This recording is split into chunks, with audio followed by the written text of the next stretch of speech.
on Ways and Means will now come to order. The clerk will call the roll. Chair Meyer. Here. Vice Chair Theory. Button. Here. Craddock. Here. Gervin Hawkins. Hefner. Here. Munoz. Noble. Here. Raymond. Here. Shine. Here. Turner. Quorum. Quorum is present. If you're testifying, please make sure you have filled out the electronic witness affirmation form on the registration kiosk in the hallway. When testifying, please state your name, who you represent, and whether you are testifying on, for, or against the measure. Also, please limit your testimony to 3 minutes and avoid repeating any testimony that has already been presented. Members, does anyone have any comments before we begin? Chair recognizes Representative Gervin Hawkins is present. Members, anyone, any comments before we get rock and rolling on our hot tax day? All right, let's go. Chair lays out. Yes. Sorry. Chair lays out House Bill 2711. Chair offers a committee substitute and calls on Representative Smithy to explain the bill. Thank you, Mr. Chairman. This bill, the language of this bill would just apply to Armstrong County, which is a small county in my district. It would create a county hotel occupancy tax. There's really one primary city in Armstrong County. It's Claude. Claude already has a city tax. There's only 2 motels in Claude, but the tourism in the area is expanding because of the use of the canyon, the Palo Duro Canyon up there. And so the substitute that is before the committee, what we did, we put the limits in there that if the county tax would be 2% inside the town of Claude, so it would be within the state cap, and outside of the town limits, it would be the maximum rate. And so it's just a local bill that applies, I think, at this time just to that one county. So if there's any questions, I'll be glad to address those. Very good. Thank you, Representative. Members, any questions? Thank you.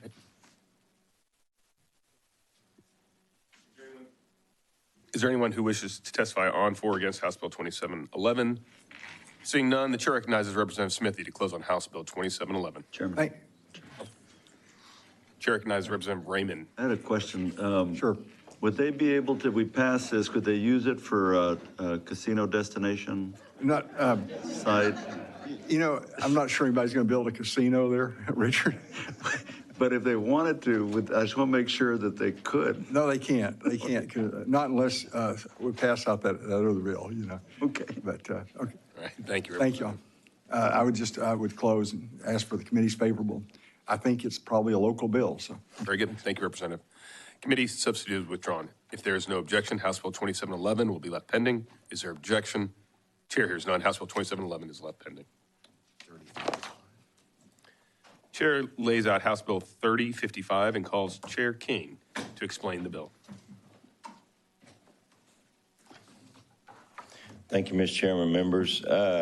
River tourism has grown exponentially in Uvalde County over the past decade or so, and law enforcement services have become overwhelmed at times whenever tourism influxes occur, especially during the summer months.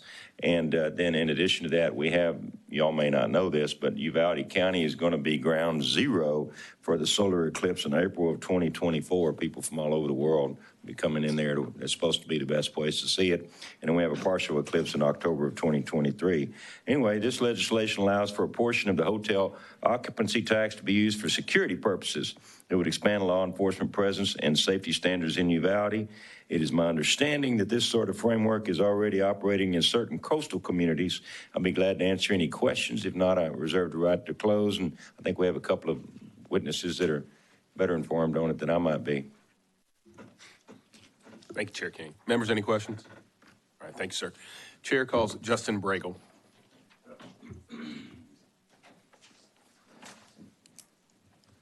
Mr. Chairman, members, my name is Justin Bregel, General Counsel at Texas Hotel and Lodging Association.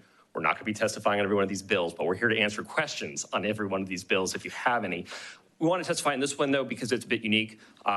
There's an issue with security in the river activity up there in Uvalde County. This will allow hotel tax use to be used for private security purposes only. There's a witness from that area who can testify as to the effect. But are there any questions for us about the bill or its purpose? Members, any questions? Thank you. Mr. Bregel. Chair calls Jamie Holmes.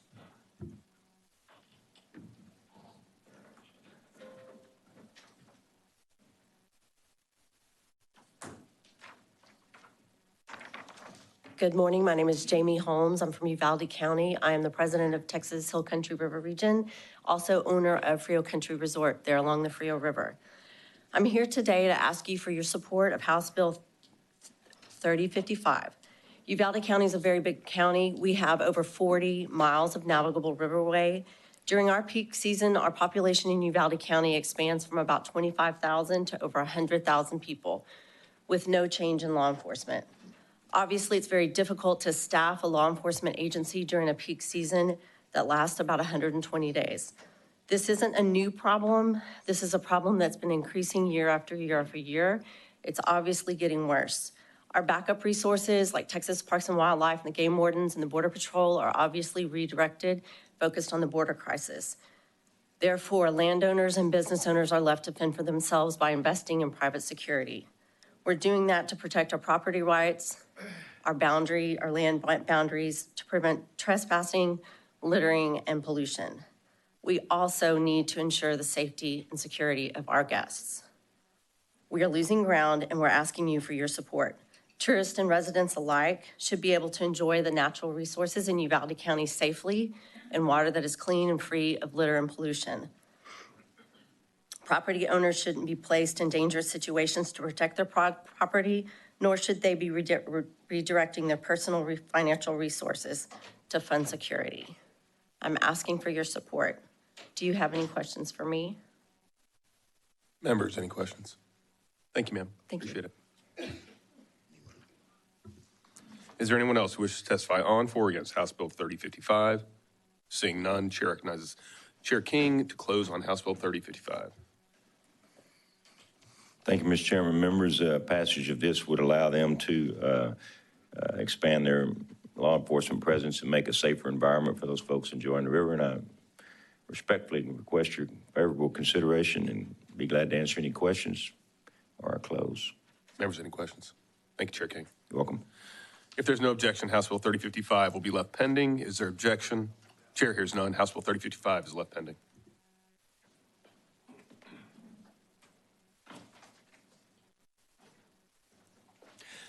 Chair lays out House Bill 2497. Chair offers a committee substitute and calls on Representative Morrison to explain the bill.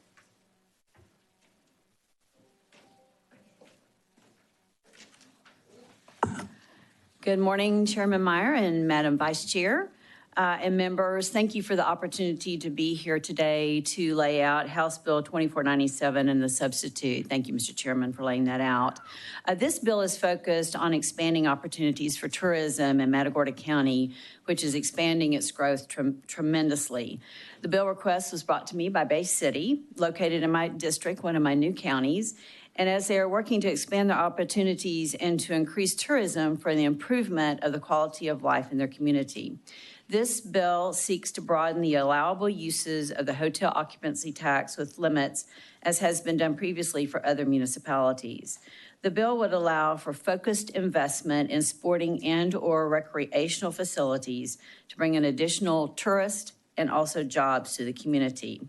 We have Darv Smith, who is here, the Tourism Director of Bay City, and Scott Joslow, President of Texas Hotel and Lodging Association, that are here to answer any questions and to support the bill and to have anything else that you might need. And so if anyone has any questions, I'll be glad to answer them. Thank you, Representative. Members, any questions? Okay, thank you. And I reserve the right to close. Thank you. Thank you. Chair calls Patrick Darv Smith.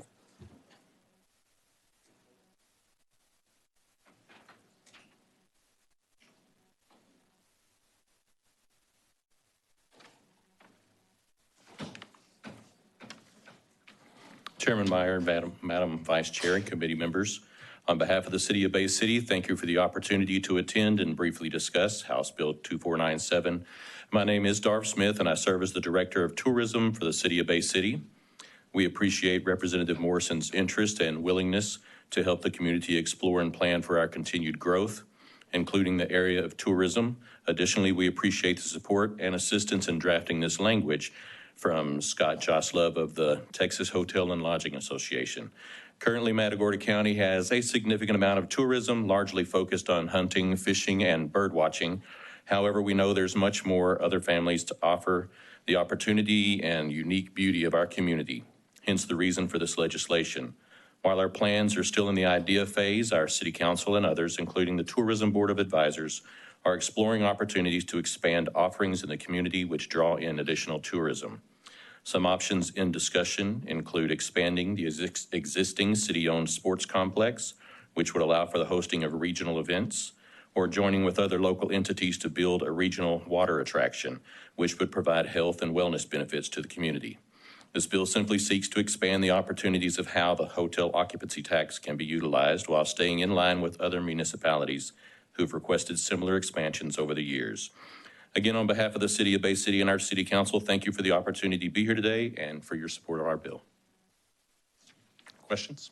Thank you, sir. Members, any questions? All right, very good, thank you. Thank you.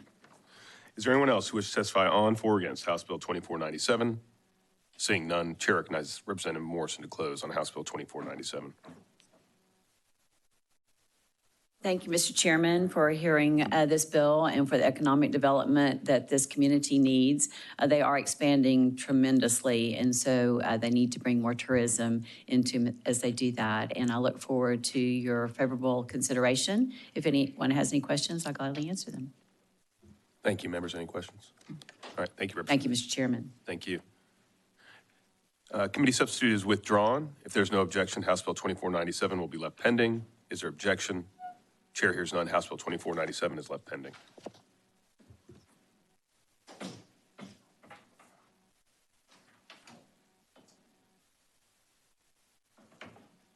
Chair lays out House Bill 2608 and calls Speaker Guerin to explain the bill. Thank you, Mr. Chairman. Members, I appreciate the opportunity to lay out House Bill 2608. It applies to a project financing zone that we created for an arena in Fort Worth in 2013. All this bill does is extend it for 2 years because of the 2 years we lost due to COVID, and it updates the population brackets according to the 2020 census. I'd be happy to try to answer any questions. I know there's some resource witnesses here, and but if there are no questions, I'll just like to reserve my right to close. Very good. Thank you, sir. Members, any questions? All right. Thank you, sir. Thank you. Chair calls Michael Crum.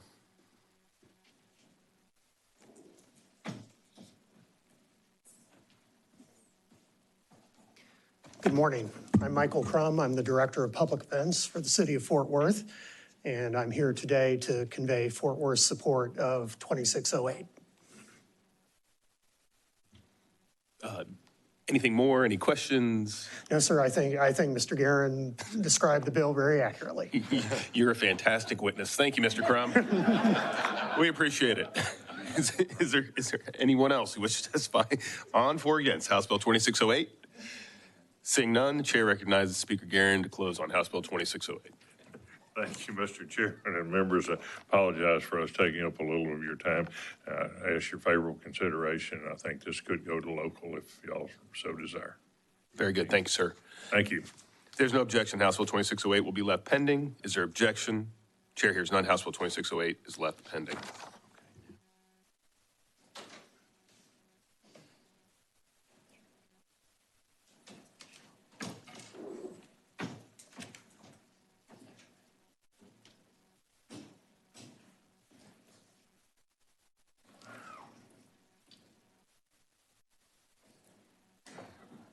Chair lays out House Bill 5178. Chair offers a committee substitute and calls on Chair Ashby to explain the bill. Thank you, Mr. Chairman and members of the committee. Good morning. The committee substitute to House Bill 5178 just simply gives Angelina County the statutory authority to enact a county hotel occupancy tax in the unincorporated areas of our county. This will allow us to move forward with several tourism-related initiatives in Angelina County, and it passed the Commissioner's Court with a resolution unanimously. I'll be glad to answer any questions you have. Members, any questions? Very good. Stay up there. Chair Ashby, please. Okay. Is there anyone who wishes to testify on, for, or against House Bill 5178? Seeing none, Chair recognizes Chair Ashby to close on House Bill 5178. Thank you, Mr. Chairman. Members, I respectfully ask for your favorable consideration, and I close. Thanks, sir. Committee substitute is withdrawn. If there's no objection, House Bill 5178 will be left pending. Is there objection? Chair hears none. House Bill 5178 left pending.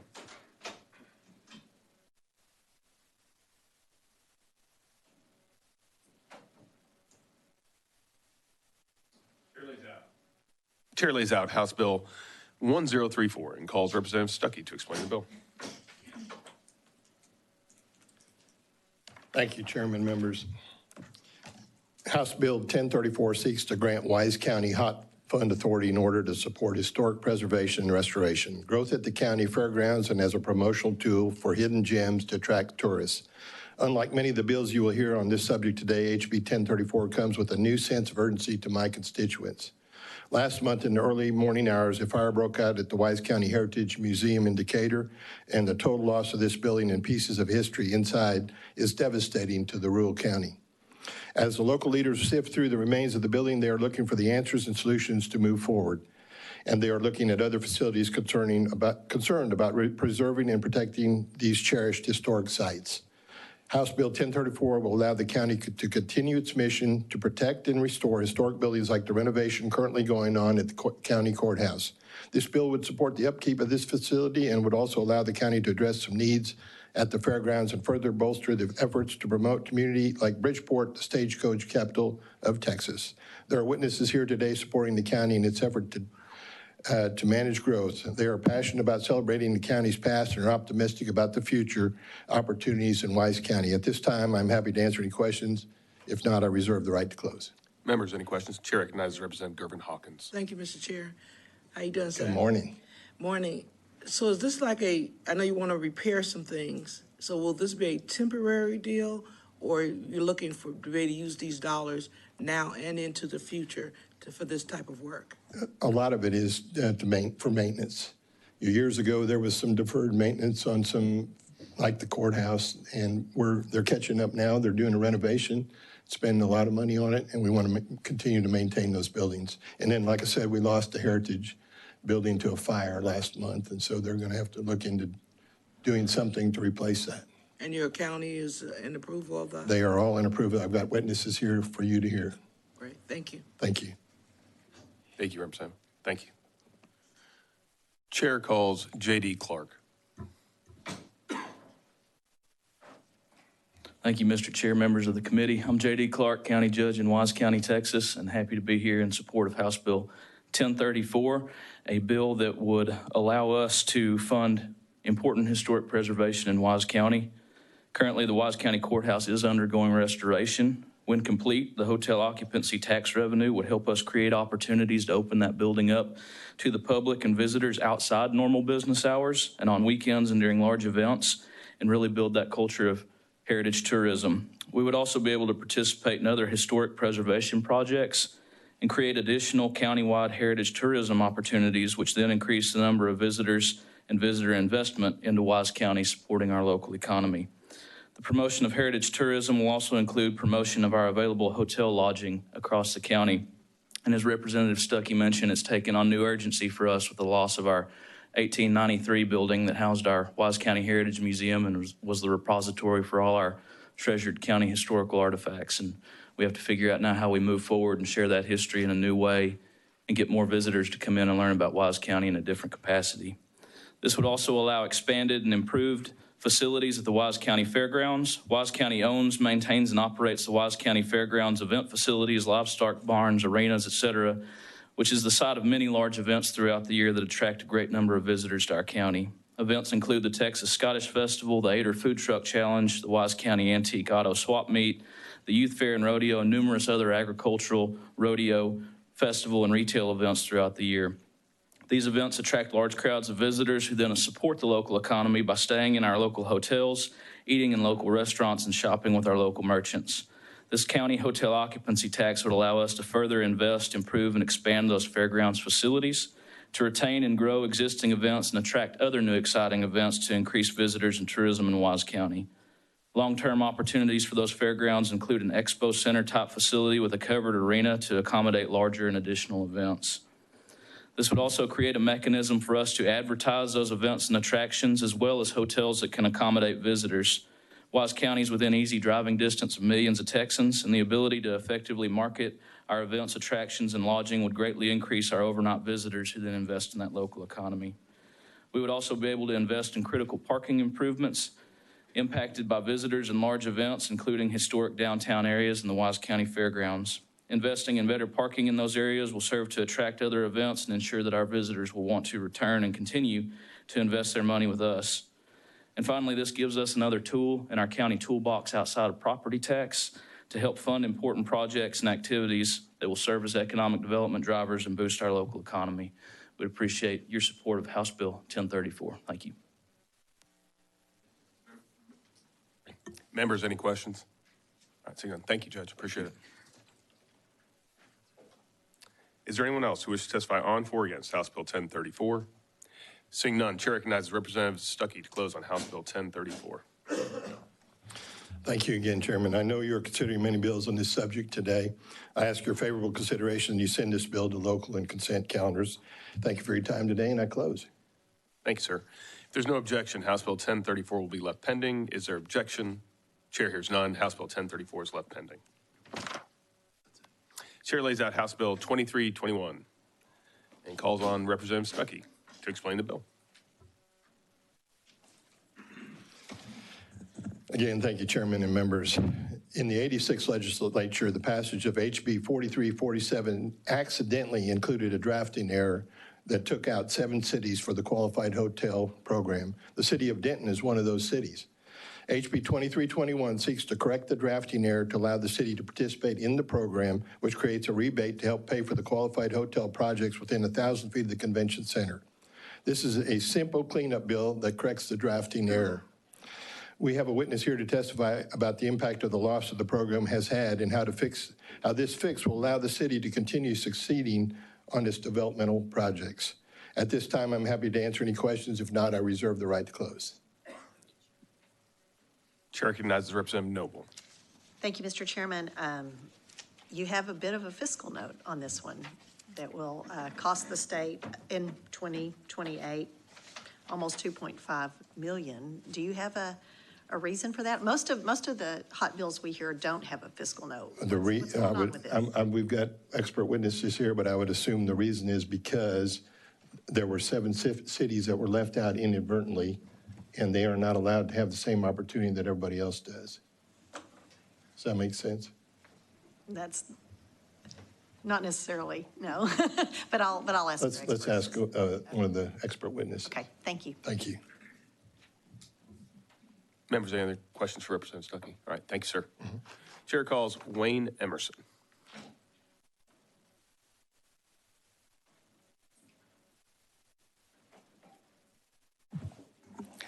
Chairperson Meyer, distinguished members of the committee, thank you for the opportunity to speak before you today. My name is Wayne Emerson, and I'm the Director of Economic Development for the City of Denton. I'm here to testify in support of HB 2321 that would reauthorize Denton to participate in the Qualified Hotel Project Program. Denton is a vibrant city with a unique blend of attractions that make an ideal candidate for the QHP program. Denton also is the county seat of Denton County, one of the fastest growing counties in Texas.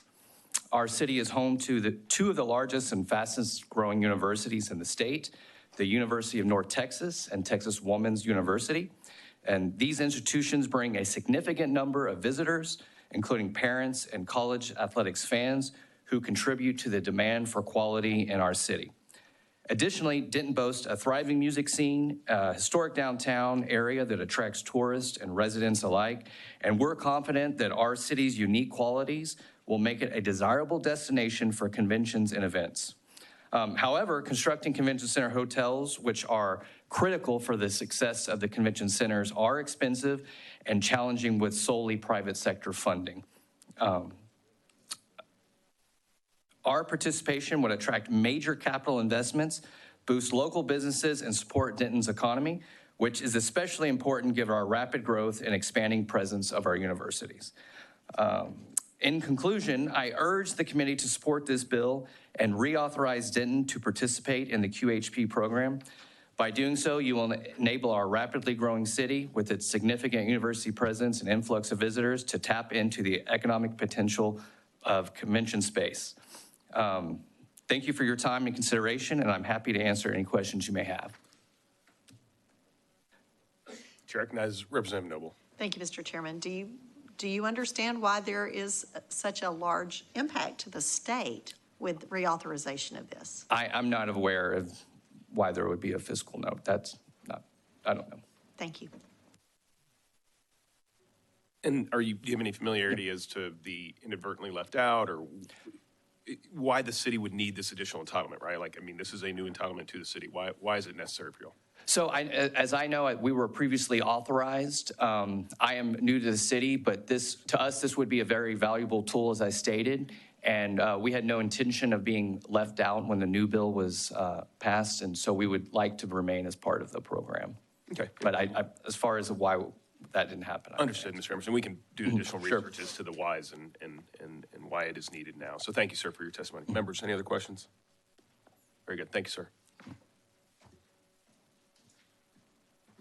Anyone else who wishes to testify on, for, or against House Bill 2321? Justin Bregel, General Counsel, Texas Hotel and Lodging Association. This is the first QHP bill, and it generated some questions. Hold on, Mr. Bregel. I don't see you registered, so just give us one moment, please. Sure.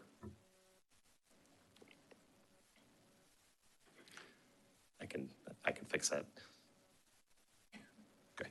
Yeah, please just register after your testimony. So, Mr. Bregel, please go ahead. Will do. Since this is the first QHP bill, and you'll have several of them before you today, Representative Noble, the reason for the negative fiscal note is because the state invests in the qualified hotel project once it's operating for the first 10 years.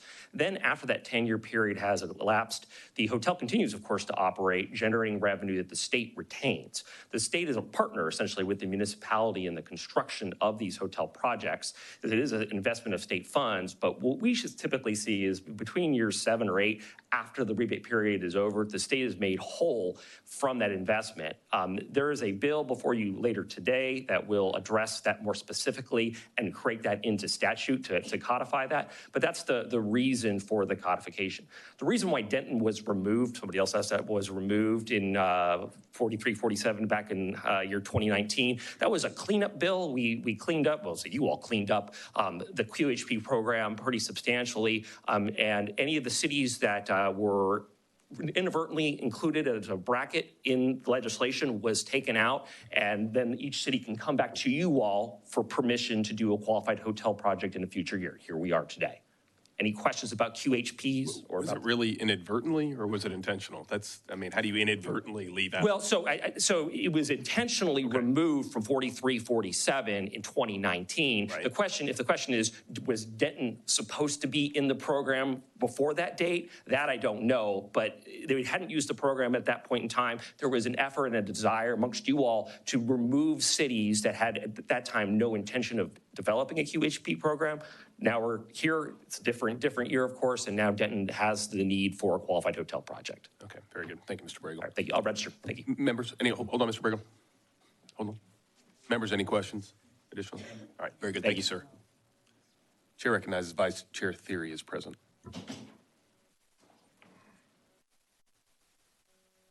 Chair also recognizes Representative Turner is present. Is there anyone else who wishes to testify on, for, or against House Bill 2321? Seeing none, the chair recognizes Representative Stuckey to close on House Bill 2321. Thank you, Chairman. Members, I ask your favorable consideration and that you send the bill to local and consent calendar. And I thank you for your time, and I close. If there is no objection, House Bill 2321 will be left pending. Is there objection? Chair hears none. House Bill 2321 is left pending. Chair lays out House Bill 5105. Chair offers a committee substitute and calls on Representative Stuckey to explain the bill. I promise this is the last time, folks, today. Hello, Chair and members. Thank you for taking the time today to hear from all the interested parties who are seeking solutions to better serve their constituents. House Bill 5105 seeks to grant Denton County Hot Fund Authority in line with authority granted to dozens of other counties around the state. As the 6th fastest growing county in the country, our local leaders are seeking solutions that will offer a chance to better promote the many offerings in Denton. It also will give the county a chance to take the next step in creating a premier facility that will attract more conventions, trade shows, and other larger gatherings that will support the economy in our county. Through responsible management, our county commissioner court has successfully cut taxes while responsibly managing growth. Granting Hot Fund Authority will make another tool available to address growth, support local businesses, and allow the Denton County to stand out as a shining gem for North Texas. The committee substitute of HB 5105 incorporates language based on stakeholders' buy-in. The new sections under use of the revenue ensure that local businesses will have a voice in guiding the direction of a multipurpose facility. It also maintains that 40% of the maintenance and operation costs for that facility will be paid by means other than the HOT fund. We have witnesses here to testify for more about the potential impact this bill will have on improving lives across our county. At this time, I'm happy to answer any questions. If not, I reserve the right to close. Members, any questions? All right, thank you, Representative. Chair calls Andy Eads.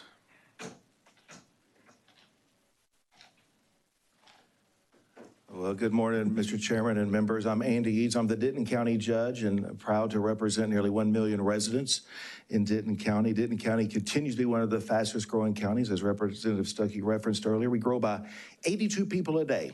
82 people a day. And the Commissioner's Court has spent the last several years with about $13 million investment assembling over 200 acres of highway frontage along I-35 in the northern part of our county in anticipation of building an expo center. This expo center will be a flat floor space with concrete floors, and that's very flexible in multiple buildings that we could accommodate sports, conventions, and agricultural events here in North Texas and here in Denton County. We hired a professional firm, CSL, who did a very in-depth feasibility study this last year, and they came back and they said they were surprised that Denton County didn't have such a facility such as what we're proposing today. It'll generate over 41,000 hotel room nights here, and we're looking not to compete with other infrastructure in the Metroplex or across the state, but really add to the great assets that we currently have in the infrastructure for our tourism.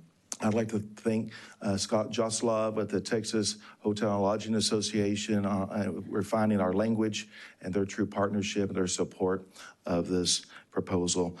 In addition to our Expo Center, this will be a great home with some of the uses I previously mentioned.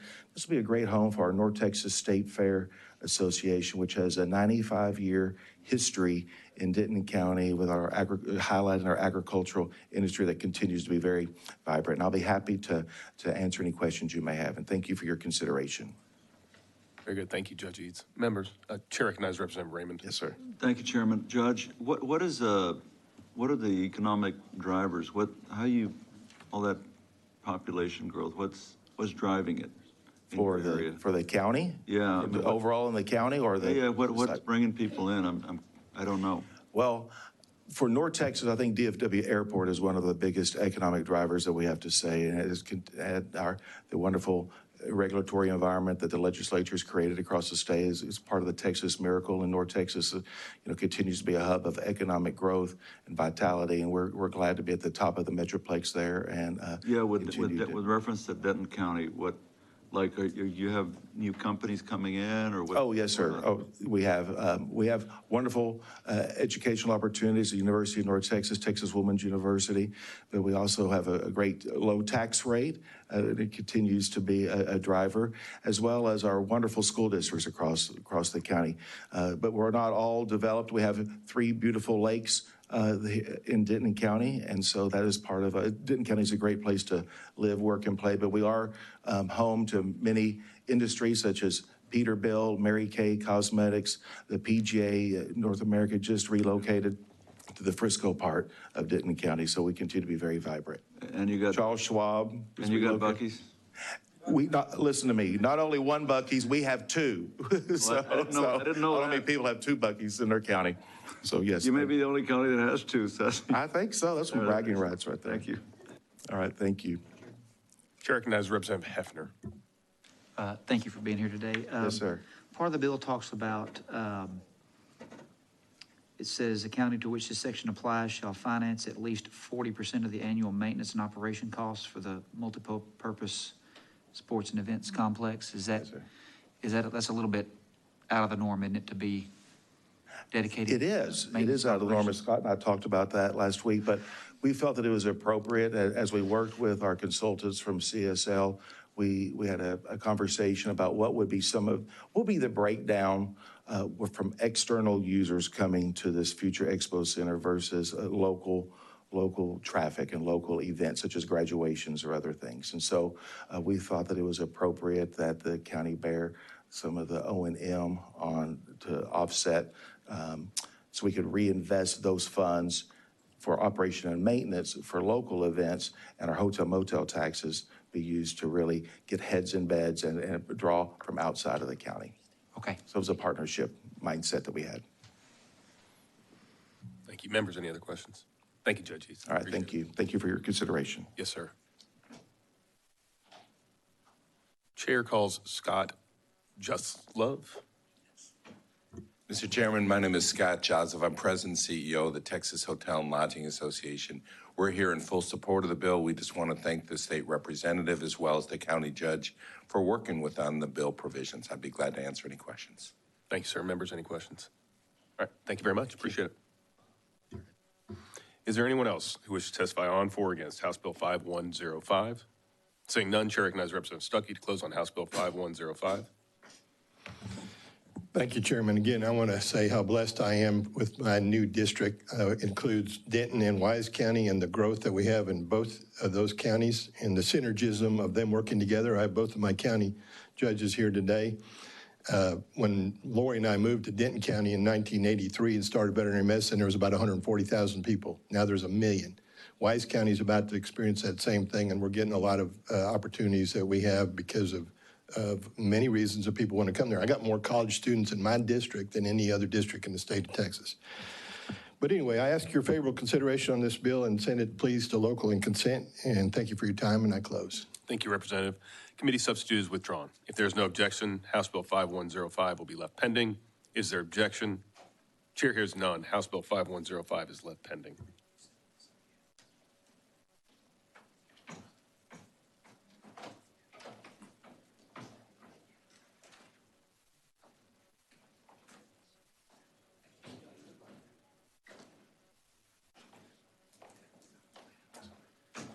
Chair lays out House Bill 3727. Chair offers a committee substitute and calls on Representative Anderson to explain the bill.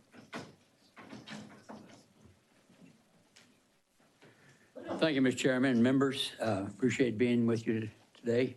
Lovely day in the neighborhood. The committee substitute to House Bill 3727 is basically a hotel tax cleanup bill. The history of the local hotel occupancy tax dates to the 1960s, and the tax code has been amended many times, as you imagine, over the decades. The purpose of the committee substitute of House Bill 3727 is to clarify and correct confusion and contradictions in hotel occupancy tax provisions that have been inserted into the tax code. In order to prevent potential abuses and for the sake of clarity, sections 1 and 3 simply clarify a number of the definitions under Chapter 351. These sections clarify the definition of convention center, facilities, parking facilities, and tourist visitors, information centers, and multiple facilities. Section 2 and 8 amend the current requirement for the reporting of information by cities and counties to the Texas Comptroller regarding hotel tax revenue spending. Cities and counties will now be required to report the total amount and percentage of local hotel tax expenditures for all of the 9 statutory categories, which are broken down in the statute in 351, as well as report the amount of the cumulative hotel tax held in reserve. This bill also allows cities and counties to use a portion of the hotel tax revenue to cover costs associated with these new reporting periods. It's like $1,000 for a certain bracket and $2,500 for another bracket.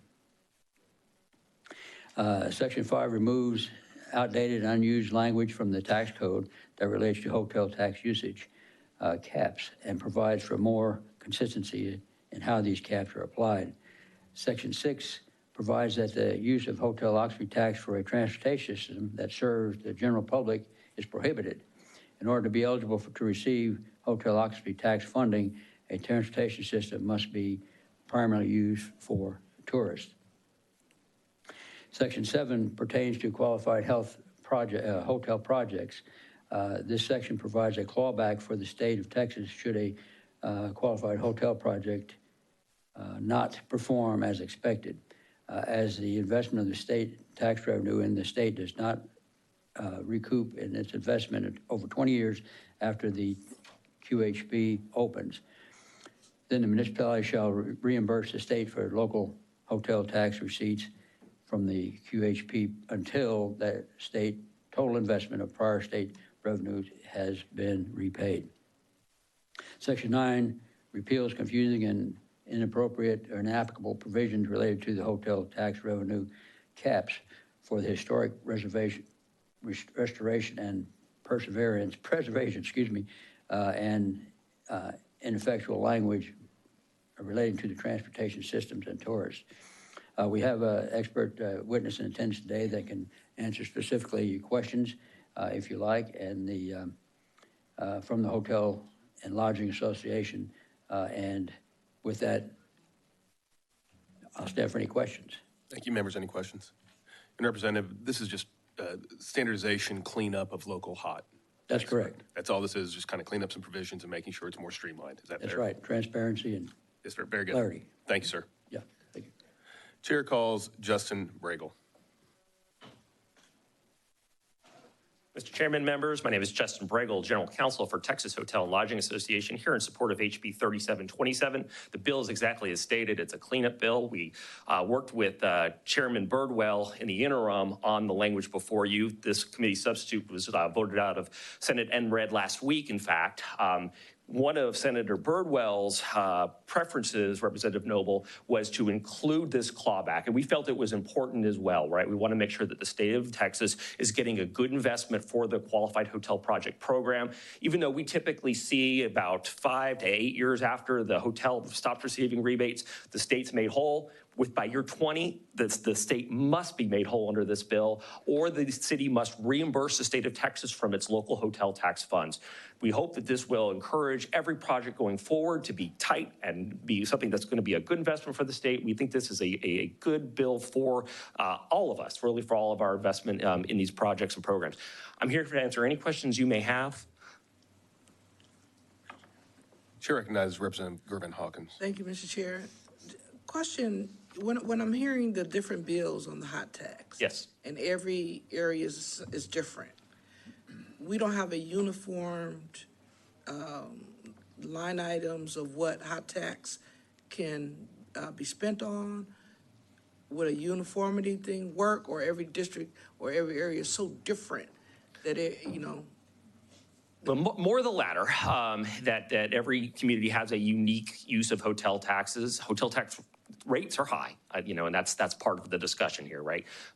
Combined with the state hotel tax, we see hotel tax rates go as high as 17%, 17.5% in El Paso.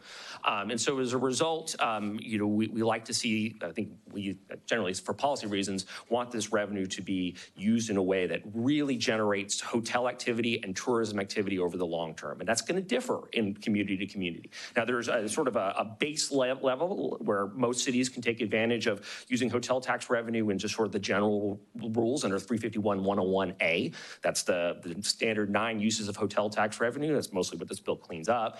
But then there are communities that are coming to you all today to ask for special use of hotel tax revenue in certain circumstances, right? We testified in that earlier for Uvalde County as an example. They've got a unique situation there with the rivers and need for security. Not every community is going to have that same need, right? So they're going to ask for a bill specific to them. So that's generally why I think you see so many local communities coming before you and asking for specific authority. And so when we're looking at it, because they have different needs, we're not taking from one program, putting to the other, or it just gives the local jurisdiction that opportunity. Again, the latter. Yeah, you're allowing a local community to use its own tax revenue sources in a particular way. The way they see fit. Exactly. Thank you. Thank you. Members, any other questions? And Mr. Bregel, I appreciate you pointing out the clawback provision. I think that's a very solid provision contained within the bill and very important as we move forward as new cities enter into the program. Thank you, Mr. Chairman. Thank you. Chair calls Ann Graham. Thank you, Chairman Meyer. My name is Ann Graham. I'm Executive Director of Texans for the Arts, and I'm speaking in favor of House Bill 3727, and thank you to Representative Anderson for sponsoring this bill. I'm known to be long-winded, so I've been suggested that I have 3 sentences instead of 3 minutes. House Bill 3727 enhances transparency through more comprehensive reporting of municipal and county hotel occupancy tax to the State Comptroller's Office. This bill is a win-win as it expands our access to data that helps us in partnership with the travel, tourism, and convention industries to grow the Texas economy. Please vote in favor of House Bill 3727, and I'm happy to answer any questions. Thank you, Ms. Graham. Members, any questions? All right, thank you very much. We Thank you. appreciate it. Is there anyone else who wishes to testify on, for, or against House Bill 3727? Seeing none, Chair recognizes Representative Anderson to close on House Bill 3727. Thank you, Mr. Chairman. Barbara, good questions there. We want to make sure that we encourage tourism and economic development. We want to make sure it's done the right way. We want to make sure there's transparency going forward with that. With that, I close to ask for your favorable consideration and go to local consent. Thank you, sir. Committee substitute is withdrawn. If there is no objection, House Bill 3727 will be left pending. Is there objection? Chair hears none. House Bill 3727 is left pending. Chair lays out House Bill 3728. Chair offers a committee substitute and calls on Representative Anderson to explain the bill. Thank you, Mr. Chairman. This bill simply adds, the committee substitute to 3728, simply adds Waco community into the qualified hotel program. The legislation authorized City of Waco to receive the 10-year rebate for a qualified hotel project within the basic standard and entitlements and qualified projects. It also puts in a clawback mechanism. Like I say, we want to make sure we have transparency and that these funds are used correctly and help the state of Texas and encourage tourism. So with that, I'd be glad to answer any questions. Members, any questions? Very good. Thank you, Representative. Thank you. Is there anyone who wishes to testify on, for, or against House Bill 3728? Seeing none, Chair recognizes Representative Anderson to close on House Bill 3728. Thank you, Mr. Members. I close and ask for your favorable consideration and appreciate the time spent with this morning. Thanks, sir. Committee substitute is withdrawn. If there is no objection, House Bill 3728 will be left pending. Is there objection? Chair hears none. House Bill 3728 is left pending.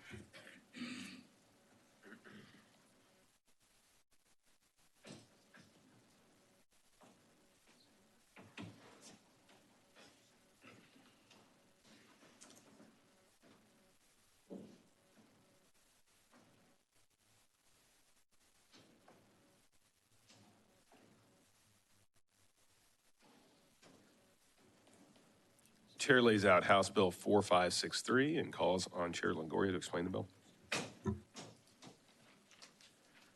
Thank you, Chairman Meyer, committee members. The City of San Benito is a fast-growing community in my district and has recently made a push to develop its tourist attractions. HB 4563 helps the City of San Benito achieve this goal by providing the city with the opportunity to develop a regional cultural arts district in conjunction with previously approved projects. In the 86th session, the city first began a push to increase its tourist attractions by passing House Bill 2199 and HB 4347, which authorized the city to allocate a portion of their hot tax for sports facilities and the Hotel Convention Center. While successful, the city is continuing to focus its development in establishing a regional cultural arts district, which will enhance recent efforts to attract tourism to South Texas and highlighting the regional cultural heritage. The goal of HB 4563 would designate the city of San Benito as an eligible central municipality and allow the city to impose a municipal hotel occupancy tax capped at 9%, which needs to be approved by the voters. The City of San Benito city manager is here and is available to answer any questions on behalf of the committee. With that, I reserve my right to close. Thank you, sir. Members, any questions? Very good. Thank you. Chair calls Manny De La Rosa.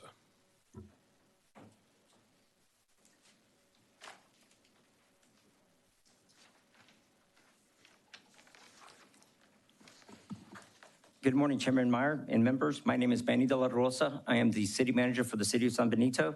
I am here to speak in support of House Bill 4563 by Representative Longoria. I think Representative Longoria has done a much better job than I could certainly do, and I won't try to bore you with everything that I've got here. But I do want to capture that San Benito is a city of 24,800 located in Cameron County between Brownsville and Harlingen. While the Rio Grande Valley has been experiencing strong growth, San Benito has been somewhat disadvantaged because of our economic makeup, with 28% of our population below the poverty level. We believe that House Bill 4563 offers San Benito a vital additional tool for our economic development and tourism efforts, and that passing of this legislation is an essential piece of our strategy, enabling us to highlight and capitalize on our rich heritage in the Rio Grande Valley.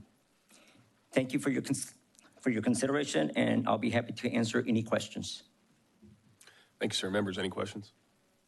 Very good. Thank you. Thank you, Chairman, members. Is there anyone else who wishes to testify on, for, or against House Bill 4563? Seeing none, Chair recognizes Chair Longoria to close on House Bill 4563. Thank you, Chairman and committee members, and with that, I close. Thank you, sir. If there's no objection, House Bill 4563 will be left pending. Is there objection? Chair hears none. House Bill 4563 is left pending.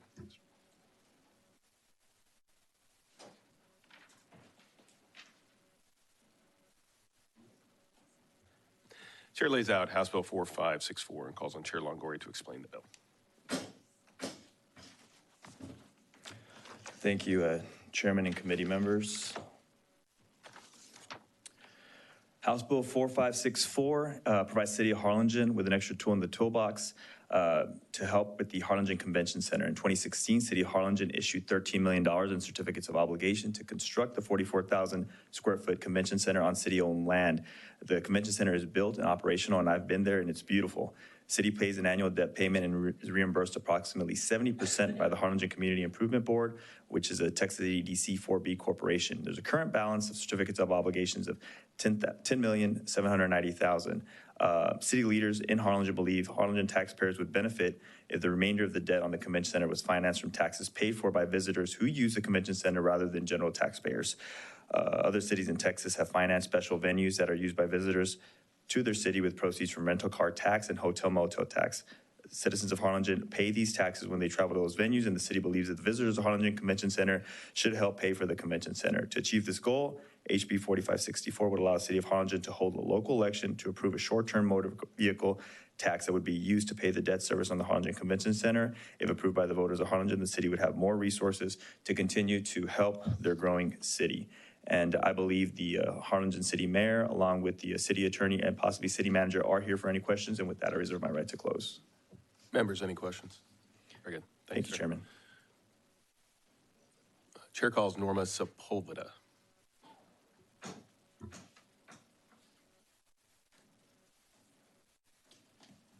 Good morning, Mr. Chairman, honorable members of the committee. I am Norma Sepulveda, and I'm the mayor of the great city of Harlingen. I believe Representative Longoria really laid it out for you. I will just add that I'm here in support of this bill. As he mentioned, we do have in our books right now about $10.79 million to pay back this debt. We are looking to be able to take this to the voters to allow them to vote in favor, to allow us to have taxpayers that are coming in, not taxpayers, but people that are coming into our city that are going to be staying in our hotels, renting vehicles, and staying at the hotels near the convention center to be able to pay back this debt. Currently, we have our 4B board, which we would like to be able to utilize those funds to do projects in our community. We have a huge drainage issue in our community. We'd like to use some of those funds to work on drainage projects. Our 4B board is committing $600,000 annually to pay back this debt, and we would be able to do better work or for our community if we are able to use those funds instead of having to pay back this debt. So again, this just gives us authorization to allow the voters to decide to place it on the ballot and let them be the deciding factors of how that money is utilized. Right now, our taxpayers are paying for this debt, and instead we'd like to have people that are coming to our community. And our convention center, as Representative Longoria said, is beautiful. It is the only one south of San Antonio with an adjacent hotel. It is a place that people come to host conferences, different types of events, and that would give us an opportunity to be able to lessen the burden on our taxpayers by allowing them to pay their part in paying back for this convention center that is already constructed. Thank you for your time. If there's any questions. Chair, yes, ma'am. Chair recognizes Representative Noble. Thank you, Mr. Chairman. Okay, so this is really unusual that you're asking to use a hotel tax to pay for debt that has nothing to do with the tourism industry. It has to do with local debt and for drainage and whatnot. This is really outside the norm for this kind of a tax. I think what you're asking is kind of setting up cities across the state to do the same thing with something that was meant to encourage tourism to be used for local infrastructure. Do you have an answer to that? I do, and thank you, Representative. This is all new to me. I'll just say that I've been in office for about 9 months, so I'm learning as I go. So just putting that out there for everyone. But when I took office, I saw that we had incurred this debt. Ideally, it would have been nice to had previous administration come here and ask for help, so that way the convention center could have been constructed with hotel motel tax. But now I'm looking to see if we can pay off the existing debt. But this is a tourist attraction. The convention center is the only one, as I mentioned, south of San Antonio that is connected to a hotel, the Hilton. And so it is a tourist attraction, and people that come and they stay in our hotels will go back to pay off this debt. So it could have been done, but we're just working backwards, it seems that way. And the only thing that I'm asking for is permission to allow our voters to be able to decide if that's what we should be doing. When I talk about the drainage projects, I may have added a little too much. Our 4B board could allocate the funds that it's paying towards the convention center right now for other projects, such as drainage projects, community improved quality of life projects. We have a ton of green spaces in the city of Harlingen. It could help to improve the parks in our community, but instead we're paying back this debt to the convention center that was constructed to promote tourism. We have a huge birding festival, and if you would have been in the community of Harlingen, you would have seen we have people from all over the world that come to the city of Harlingen and stay at the hotel that's connected to the convention center, and their exhibit is in the convention center. So this is absolutely a tourist attraction. It's just being funded by the local taxpayers, which is in our community. Some of the people, we want the people of Harlingen to feel that the convention center belongs to them, but the truth is that it is very costly to rent that facility. And so when you're looking at a community that has roughly a median salary of about $28,000, together a family of two is about $40,000, $45,000, they can't afford to pay $8,000 to rent out the convention center to host a function. These are people that are coming from outside of our community utilizing the facility. We do try to hold, the city of Harlingen does have about 10 days that we do host community events, so that way they feel like it's theirs, but the truth is it is a tourist attraction, and it is more for people throughout the state of Texas to host their functions in our facility. Thank you, though, for the question. Any other questions? Members, any other questions for the mayor? Very good. Thank you. Thank you. Is there anyone else who wishes to testify on, for, or against House Bill 4564? Seeing none, Chair recognizes Chair Longoria to close on House Bill 4564. Thank you, Chairman. And if any of the committee members don't have any questions, I close. Chair recognizes Representative Gervin Hawkins. Yes. Representative Longoria, piggybacking off of Representative Noble's question, is paying off debt unusual on the hot tax, or is it just a matter of if we had did it before, the hot tax could have been used to renovate rather than pay off debt? But is it left pocket, right pocket, or what?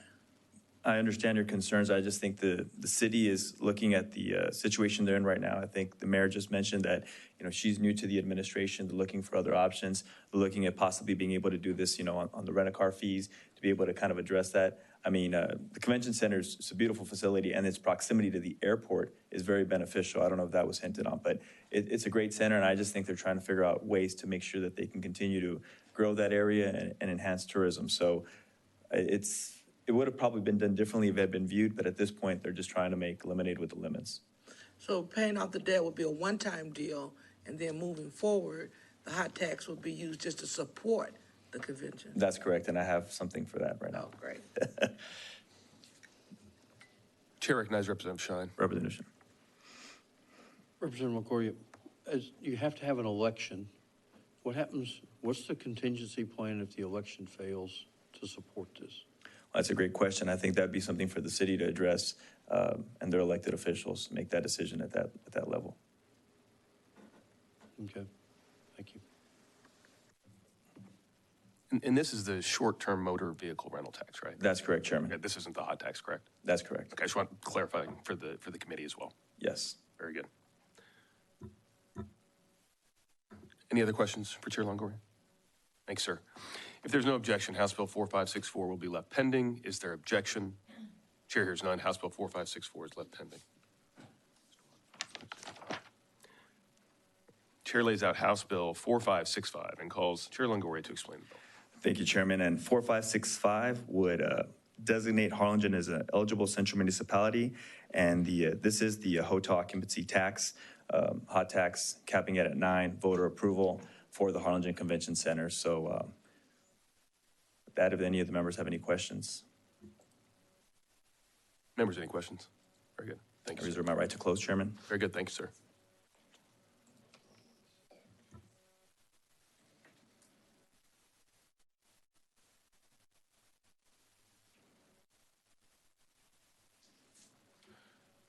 Okay. Chair calls Norma Sepulveda.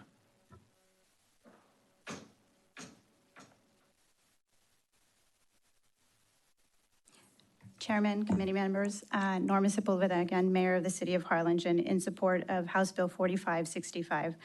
As mentioned, this would increase our tax from about 7.25% to the 9%, and this would give us an opportunity to pay back the convention center debt that we just mentioned in the previous bill. And I would ask the committee to support this bill. It would help our community to be able to utilize the taxes that we are collecting, and in the 4B board to be able to utilize that for community improvement projects instead of having to pay back the convention center, which is a tourist attraction.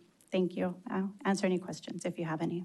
Very good. Members, any questions? Chair recognizes Representative Munoz as here and to ask a question.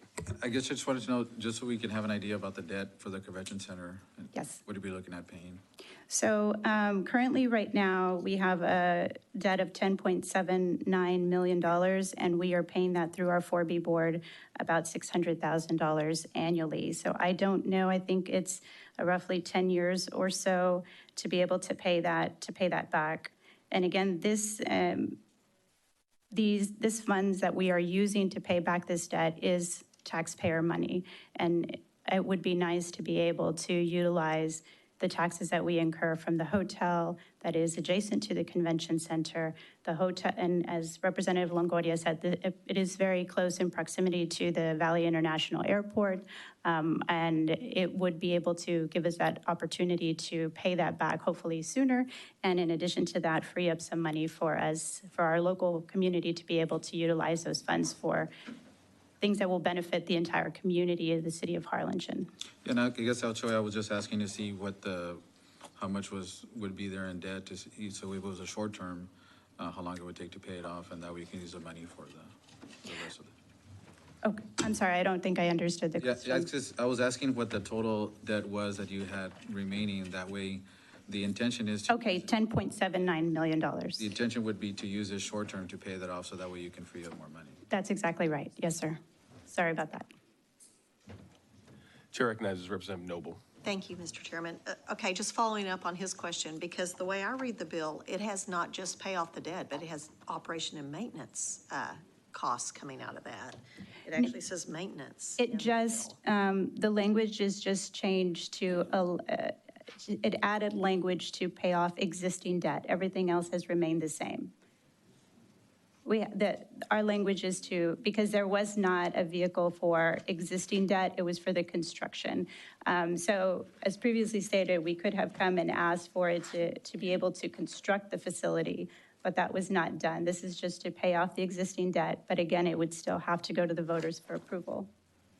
We do not intend on utilizing funds for maintenance or operation of the facility. This would be strictly for the debt that is already on our books. a second.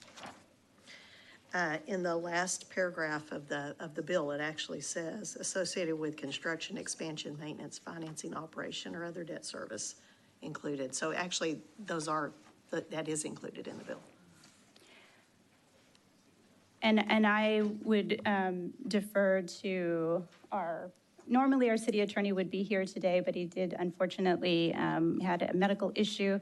But from what I can say is that the language that we have added to it was just the wording of the existing debt. I believe the other options were already on the books. It's just a matter of existing. I'll ask the author. Thank you. Yes, thank you. Very good. But I will say that we do have a management company for the convention center, and we do, they're the ones that are managing the facility, and this would just, our intention is to utilize this solely for it is a good question, but from what our intention is to use it only solely for the debt that has been incurred and nothing else. All right, members, any other questions? Thank you very much. Thank you. Is there anyone else who wishes to testify on, for, or against House Bill 4565? Seeing none, Chair recognizes Chair Longoria to close on House Bill 4565. Thank you, Chairman. And Representative Noble, great question. I think they can already do that statutorily on that maintenance, but regardless, I don't mind removing that from the bill. Actually, when I look through, there's only 5 current ones that have maintenance involved, but we have a lot of them today that have added it, so it's a little alarming to me. Okay. So actually, we're kind of changing what we have done in the past, so that's why it stood out to me. Thank you for answering that. I appreciate it. That's all I have, Chairman. With that, I close if there's no questions. Thank you, Chair. If there's no objection, House Bill 4565 will be left pending. Is there objection? Chair hears none. House Bill 4565 is left pending. Thank you, Chairman. Thank you, sir.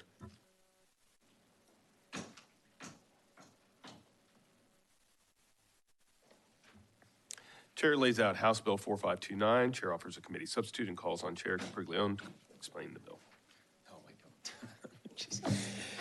Chairman Meyer, members, thank you for the opportunity to address the committee today. House Bill 4529, which, as you mentioned, does have a committee substitute, is a municipal hot tax bill for the city of Grapevine to pursue a new hotel development, including a public convention center space that will serve as an economic development anchor for an important area of my district. The committee substitute makes the bill a legislative council document and removes a reference to another city's part of the statute that was erroneously included in the file version. Happy to answer any questions. I reserve the right to close. Members, any questions? Chair recognizes Representative Noble. Hey. Hi. Thank you, Mr. Chairman. You want to address the 1.8 million Sure. fiscal note? So Luther Vandross said that the best things in life are free, but Rush said you can't get something for nothing. So hopefully, as you listen to the hot tax bills, you'll see that the way the hot tax bills work is generally the city participating in getting some of the revenue. There is no fiscal note in this budget cycle.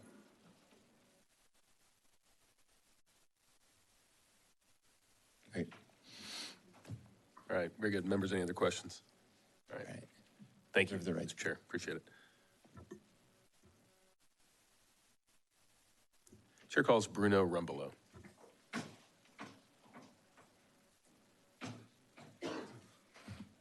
Thank you, Chairman, members of the committee. My name is Bruno Rumbelow. I'm the city manager of Grapevine, Texas. Here certainly to express our appreciation for your consideration of the bill, certainly as well to Representative Capriglione for his leadership on this, and I'll certainly be happy to answer any questions you may have. Members, any questions? Ms. Noble, good? All right, very good. Thank you, sir. Appreciate it. Certainly. Thank you again. Is there anyone else who wishes to testify on, for, or against House Bill 4529? Seeing none, Chair recognizes Chair Capriglione to close on House Bill 4529. Thank you, Mr. Chairman. Members, once again, thank you for considering House Bill 4529, and I close. Thank you. Thanks, sir. Any substitute is withdrawn. If there's no objection, House Bill 4529 will be left pending. Is there objection? Chair hears none. House Bill 4529 is left pending.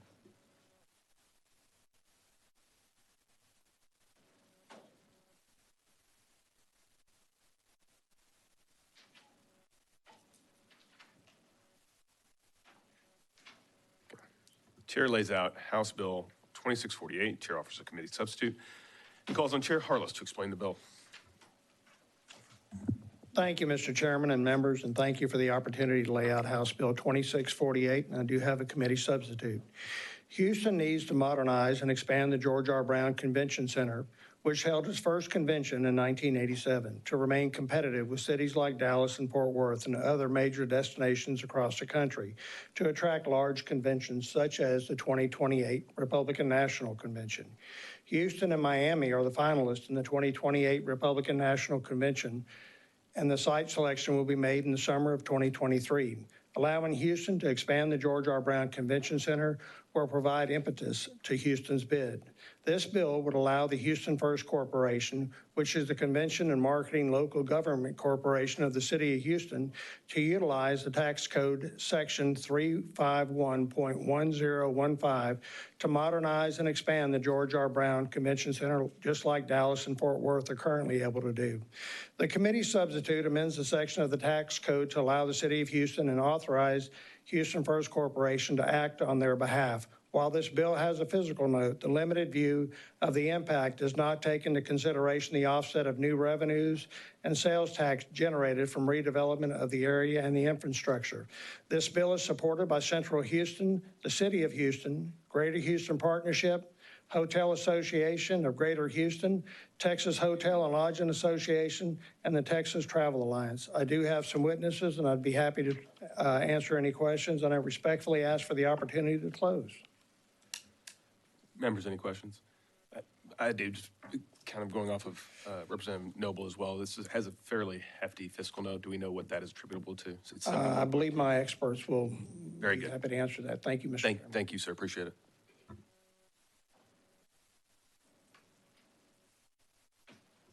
Chair calls Michael Heckman.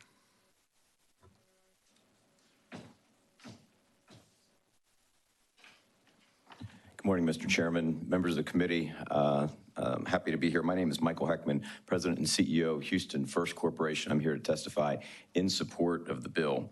Houston First is a local government corporation that was set up by the City of Houston to be the destination marketing organization to promote Houston domestically and around the world, and also manages its George R. Brown Convention Center, among other facilities, on behalf of the city. Houston has always been a very strong convention city. It's a very competitive environment, but Houston has always been seen as a strong convention city. This bill, if passed, will allow us to continue to be a Tier 1 convention city. Cities around the United States continue to invest in their convention product with enormous investments from Las Vegas to Orlando, Atlanta, Boston, and others, as well as our neighbors to the north in Dallas. Final Four is being held, as you probably know, in Houston just this weekend. We'll host the national championship game tonight. We were allowed to do that, or permitted to do that, from investments that were made many years ago in our facilities. Without NRG Stadium and that first-class venue, we would not be able to host the Final Four and other venues just like that have an enormous impact on the state of Texas. We believe that this bill will allow us to expand and modernize the convention center in ways that will not only attract more conventions, but larger conventions. Over the life of the term, there would be millions of more attendees that would be able to come to the state of Texas if this bill is ultimately passed. We believe that conventions, tourism are really the front door for economic development. The state of Texas is the leader in the United States in economic development. We work very closely with our friends from the Greater Houston Partnership as they lead economic development. But to bring decision makers, to bring people to your city and to your state is really the first step in ultimately creating more jobs, and we believe this bill will create jobs.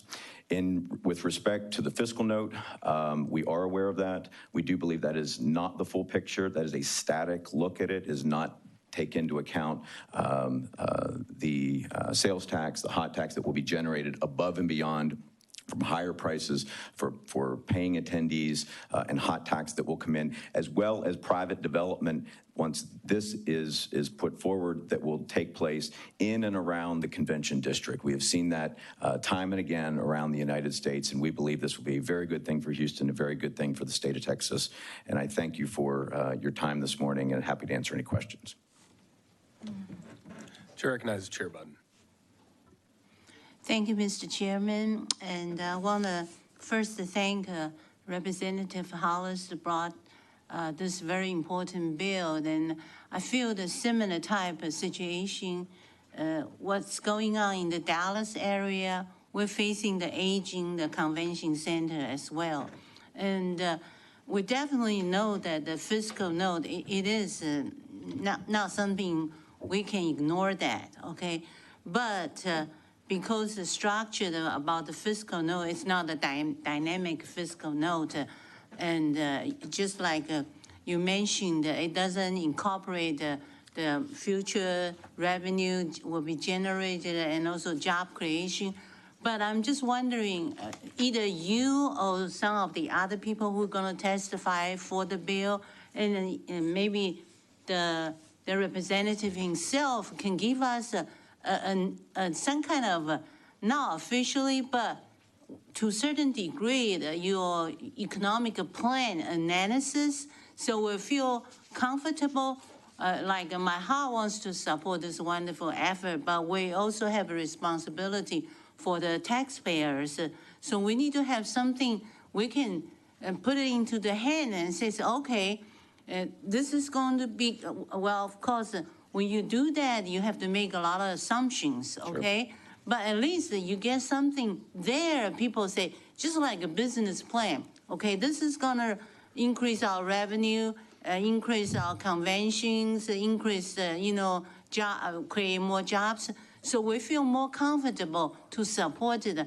I believe several of my colleagues probably feel the same way, and it definitely it is needed. I commend your spirit and your dedication to bring this to us, but we also have our jobs to our responsibility to be accountable to the taxpayers. So that's my comments and questions. Any of the witnesses can reply. Mr. Chair, I'm happy to answer that. Yes, fully understand that. We believe in our analysis, which does net out the money that would come back to the municipality of over the 30 years of north of $1 billion of incremental impact back to the state of Texas. So we do believe that the state will see a net positive from that aspect. I can also tell you from a competitive standpoint that if these investments aren't made, we eventually begin to lose market share, right? Because this is a very competitive environment that we're in. We had the chair of the site selection committee for the RNC in Houston just a few days ago, meeting to try to win that business for Houston and for the state of Texas. They believe that this would be an enormous step forward that they would be able to take back to their site selection committee. We very much want to be able to host the RNC. This would put us simply on similar footing as Fort Worth and Dallas, and we would very much strongly ask for your consideration for passage of this bill. Chairman, can I do follow-up? Okay.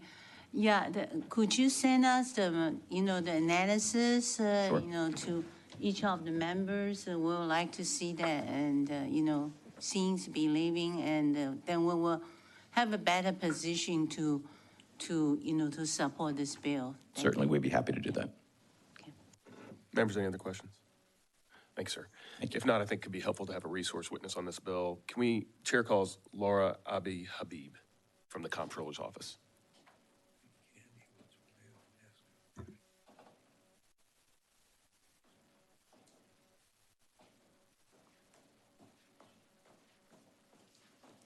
Good morning, Laura Abi Habib, Texas Controller's Office. Very good. Thank you. Chair recognizes Representative Noble.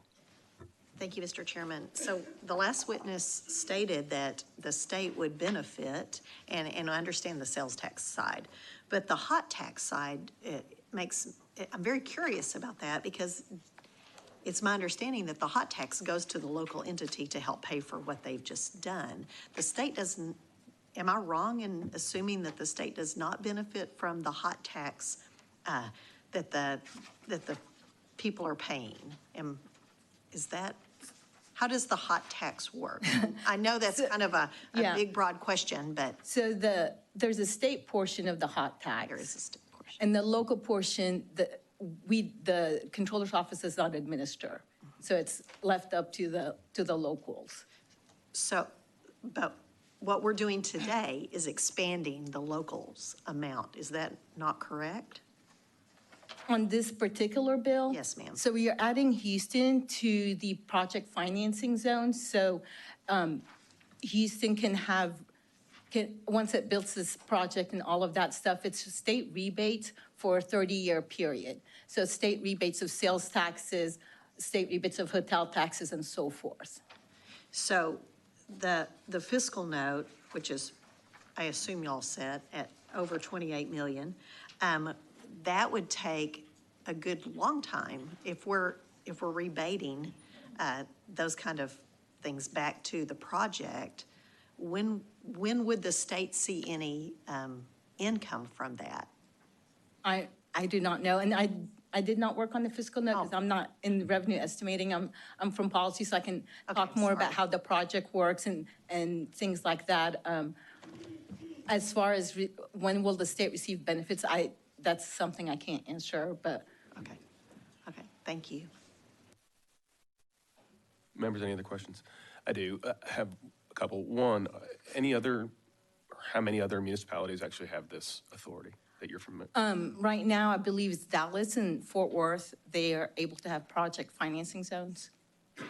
But do they participate in a program like this, which is 30 years long? And It's a 30-year period, yes, sir. okay. And then I don't know if you'll be familiar with this, but I did have a question. There's language in the bill that talks about project assisted infrastructure. Do we know what that is? I'm not familiar with that. I'd have to get back to you on that. That would be great if you would get a little more specificity, because that's so broad. We're not really sure what that could be used for, and I want to make sure that if in fact this does go forward, we have specificity and transparency as it relates to how the funds will be used. That'd be fantastic. Thank you, ma'am. Members, any other questions? All right, very good. Thank you. Is there anyone else who wishes to testify on, for, or against House Bill 2648? Seeing none, Chair. Oh. Sorry, Mr. Chair. Thank you. David Stoss on behalf of Houston First.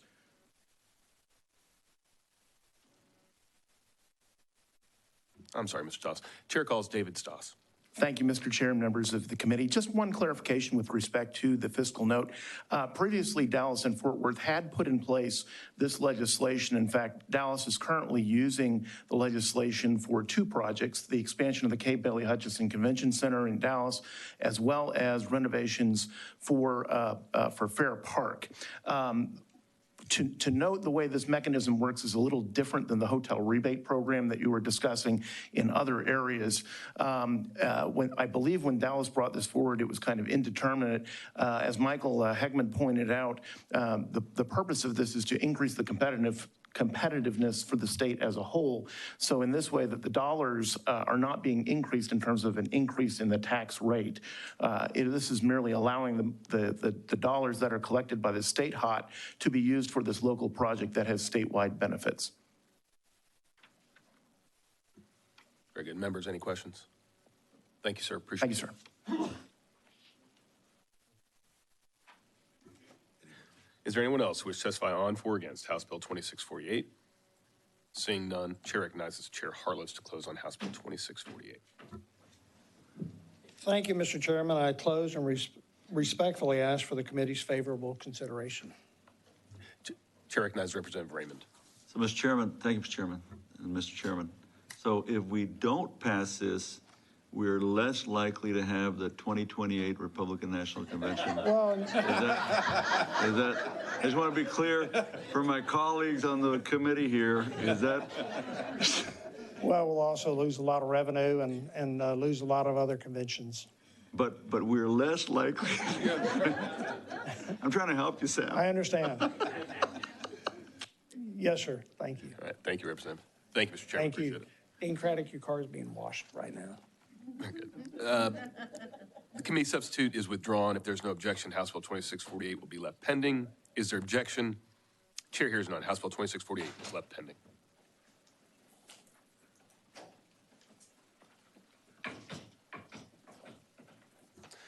Chair lays out House Bill 3112. Chair offers a committee substitute and calls on Representative Allison to explain the bill. Thank you, Chairman Meyer and members, for enabling me to lay out House Bill 3112. This is a qualified hotel project program bill, local strictly to the city of San Antonio, concerning the Convention Center Hotel and related development. After consulting with the Comptroller's Office, it includes a refined definition of what's connected to the project. Also includes the creation of a 1,000-foot zone for the additional development that's included under the bill. I know we have resource witnesses here that can provide more detail from the city and the Hotel and Lodging Association. I do anticipate there's a forthcoming additional substitution. The Comptroller noticed that the initial bill refers to plot of land, and it should be lot of land to stay consistent with similar projects. And also there'll be included a clawback provision. With that, I'll be happy to answer any questions that I can, but defer to the resource people that are here. And respectfully reserve the right to close. Thank you, Representative. Don't see anybody registered, but I'm going to call up Justin Bregel to help explain a little bit, if you don't mind, Justin. Mr. Chairman, members, Justin Bregel, General Counsel, Texas Hotel and Lodging Association, here in support of the bill. So San Antonio has a bit of a unique situation in that they've always been a qualified hotel project city. They're one of the original qualified hotel project cities. But the way that the land is structured, the ownership of the land structured, it's to the best of my knowledge, a nonprofit corporation that is owned by the municipality owns the land on which the project is to be constructed. So that was the primary purpose of the bill, was to allow San Antonio to proceed with this to be their second qualified hotel project in that community. And then also the sub makes the city what's referred to oftentimes as a zone. So there is plain qualified hotel tax bills that allow for the city to recapture the state revenue from just that hotel facility. And then there are a limited number of cities that can capture the state revenue from a 1,000-foot radius around the hotel project or the convention center for that 10-year period, provided that the businesses that are generating that state revenue are on land that's owned by the municipality. The connected to language adopts some language that the Comptroller's Office put forward in a proposed rule about a year ago. And so the bill also attempts to codify that as well. And I apologize, I don't have the committee substitute in front of me right now, so I can't speak to the specific language just off the top of my head, but I'll stop and listen to any questions you may have. Very good. Thank you, Mr. Bregel. I believe Chair recognizes Representative Gervin Hawkins. Thank you for that. I want to be clear. So this bill is allowing San Antonio to create this zone. Yes. To be able to use the tax revenue from the hotels and that? The hotel and other businesses that may generate sales tax revenue located within 1,000 feet of the convention center or the convention center hotel, if those businesses sit on land that is owned by the city of San Antonio. And so if you know San Antonio well, right? I do. So if it's the convention center downtown, you're talking 1,000-foot radius, east, west, north, south? From the nearest wall of the convention center or convention center hotel. So it's not exactly a circle, right? It's going to be, well, the shape of the convention center, but 1,000 feet from the nearest wall associated with the convention center facility or the qualified hotel. So then it would be a circular. 300. Well, but it's the nearest wall, right? And so the building's not a circle, so it would be one wall, a north wall of the building, for example, 1,000 feet to the north of that, the zone would extend. The eastern wall, 1,000 feet to the east, the zone would extend that direction. Same thing for the south. Every wall, it's got to be within 1,000 feet of the nearest wall. So if we have a business that's within 1,000 feet of the nearest wall of the convention center facility or the qualified hotel, it's within the zone. So if we were to look at 1,000 feet, how many miles do you think that would be? It's less than a mile. Less than a mile? Yeah. Okay. So, okay, so it's within the general footprint? Yeah, and this is Hemisphere Park area, Representative. So this was the idea. And again, my understanding is that the land is owned by a nonprofit corporation that holds the park. And then the city of San Antonio owns that nonprofit corporation. So that's part of the ownership issue here, right? There's not clarity as to whether or not the city currently qualifies as a QHP city for that particular lot or plot of land on which the hotel will be developed. Since you know the city well, then it's not coming across I-37 on the east side of I-37. I don't know that. I don't know how far that is. I know the city well, but I don't know how many feet that is, I-37. I would think not, but I can't answer that question specifically. Thank you. Chair recognizes Representative Shine. So the real key is the fact that this property is either directly or indirectly owned by the city of San Antonio, and that's what's making this necessary for the legislation to allow the city to participate in doing this. Is that the bottom line? There's two things, Representative Shine. That is one of the primary concerns that was raised in the need for the bill. The secondary thing, though, is creating this zone as well that the city does not. But the most important first step is the fact that the city is involved by owning the property. That is correct. This project cannot go forward under existing law. And by taking care of that, that allows step number 2 to occur. That's exactly right. Okay, thank you. Yes, thank you for that question. Members, any other questions? I do. So how do we come up with 1,000 feet? You know, that I don't know. I was in law school when this was first put in the creation. It was originally City of Houston that went into this, and then Dallas developed a qualified hotel project and others as well. I don't know, Representative. Initially, the idea was that the hotel had to be within 1,000 feet of the convention center, right? That was the original start. Is that this has to be a host hotel for the convention center facility, and then as the zone concept was developed, it's why I guess 1,000 feet sounds pretty good. So we'll just, go 1,000 feet. I can't tell you exactly why it's 1,000 feet, but it is. Understood. Thank you, sir. Yep. All right. Thanks, Members, any other questions for Mr. Bregel? All right. Thank you. Appreciate it. Is there anyone else who wishes to testify on, for, or against House Bill 3112? Seeing none, Chair recognizes Representative Allison to close on House Bill 3112. Thank you, Chair. Members respectfully request favorable treatment on this bill and referral to local and consent calendars. And with that, I close. Thanks, sir. Committee substitute is withdrawn. If there's no objection, House Bill 3112 will be left pending. Is there objection? Chair hears none. House Bill 3112 is left pending.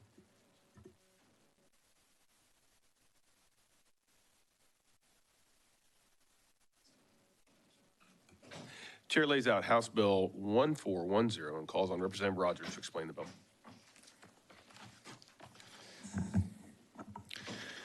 Thank you, Chairman Meyer and members. Thank you for the opportunity to lay out House Bill 1410. Currently, the tax code authorizes that a county with a population of 30,000 or less and borders Possum Kingdom Lake may levy a hotel occupancy tax.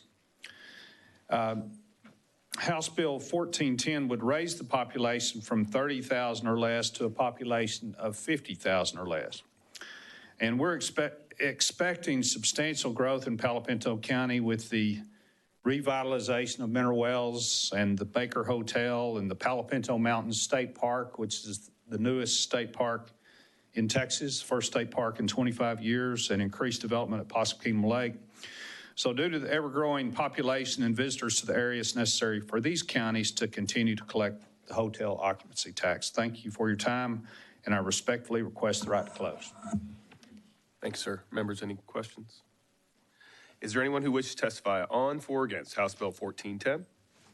Seeing none, Chair recognizes Representative Raymond. I was going to ask him the question you wanted me to ask him. Thank you, Chairman. Why do they call it Possum Kingdom? I've always wondered that. I never asked, but I figured you'd know. Yeah, it's a haven for possums, and you're welcome to come up and see this country yourself. We have plenty of possums. I'll leave the light on for you. Just come up. You need to come see. see this area. So Like, really, are there a lot of? there are, yeah. Kingdom? Yeah, it's the kingdom, That's right. There you go, Chairman, that's right. Thank you, Representative Raymond, for that valuable input. All right. All right, is there anyone who wishes to testify on for or against House Bill 1410? Seeing none, Chair recognizes Representative Rogers to close on House Bill 1410. HB 1410 helps these rural counties maintain a necessary stream of revenue. Mr. Chairman and members, thank you for your time and ask for your favorable consideration and request the bill go to local and consent calendars. Thank you. Thank you, sir. If there's no objection, House Bill 1410 will be left pending. Is there objection? Chair hears none. House Bill 1410 is left pending.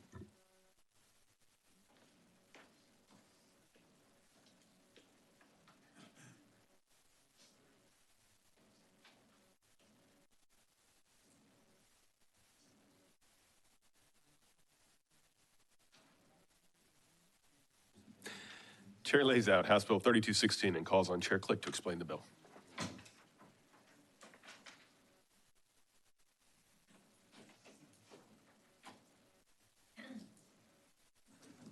Good morning, everyone. House Bill 3216 would allow the city of Richland Hills to use their hotel occupancy tax revenue to construct a sport facility and amphitheater in a park near 2 hotels in the city to promote tourism.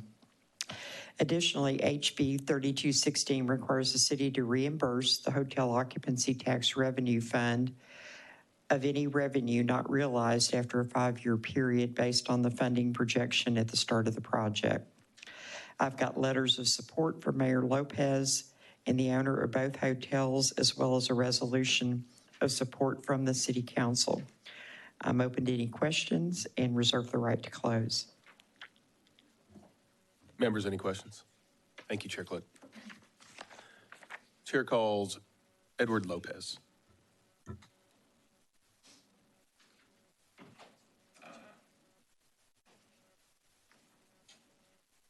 Good morning, Chairman and members. Thank you, Ms. Click. Richland Hills sees that expanding the use of our hotel occupancy tax would be a more appropriate means for future investments in our promotion of tourism.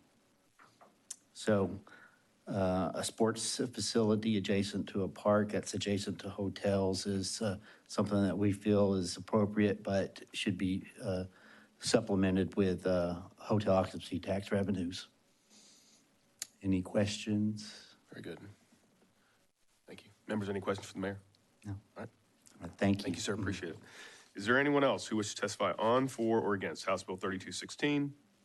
Seeing none, the chair recognizes Chair Click to close on House Bill 3216. Thank you, members. I appreciate your attentiveness. I would appreciate your favorable consideration on this bill for one of my cities. Thank you, and I close. Very good. Thank you. If there's no objection, House Bill 3216 will be left pending. Is there objection? Chair hears none. House Bill 3216 is left pending.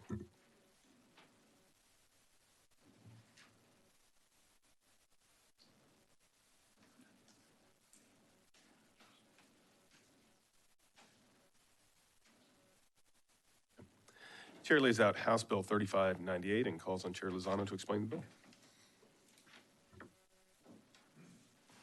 Thank you, Chairman and members.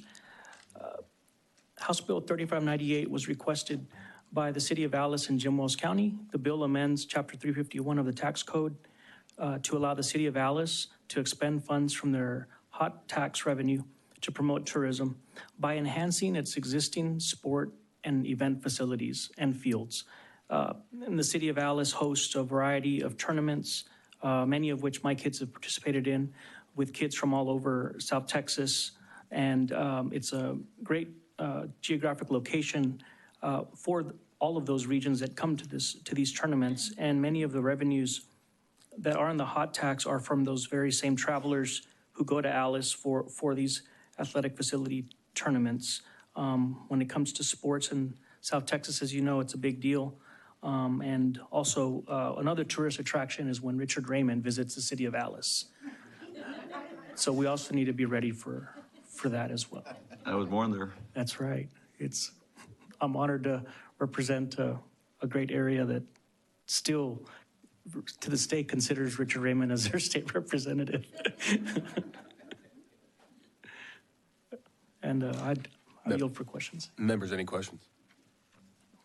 Thank you. Is there anyone who wishes to testify on, for, or against House Bill 3598? Seeing none, Chair recognizes Chair Lozano to close on House Bill 3598. Thank you, members. And this bill has no fiscal note, and I would appreciate your favorable consideration, and I close. Very good. Thank you, sir. Thank you. If there's no objection, House Bill 3598 will be left pending. Is there objection? Chair hears none. House Bill 3598 is left pending.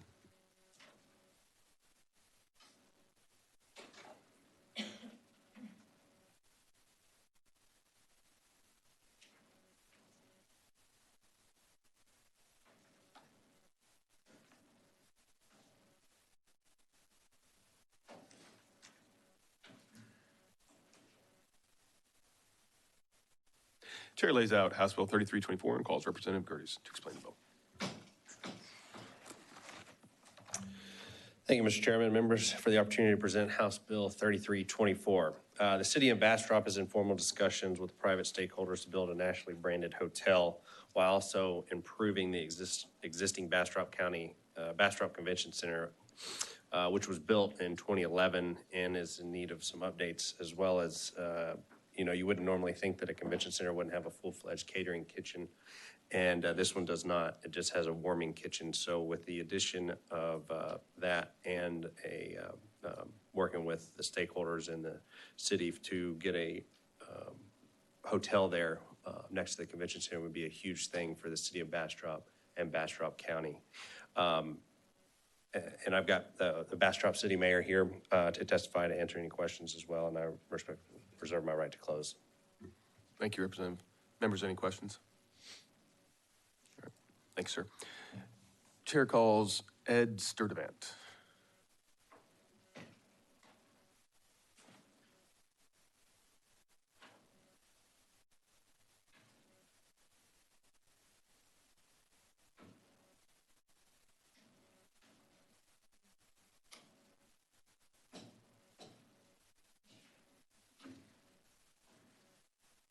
Mr. Chairman, I had signed up for House Bill 3453.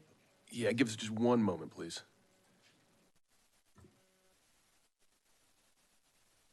All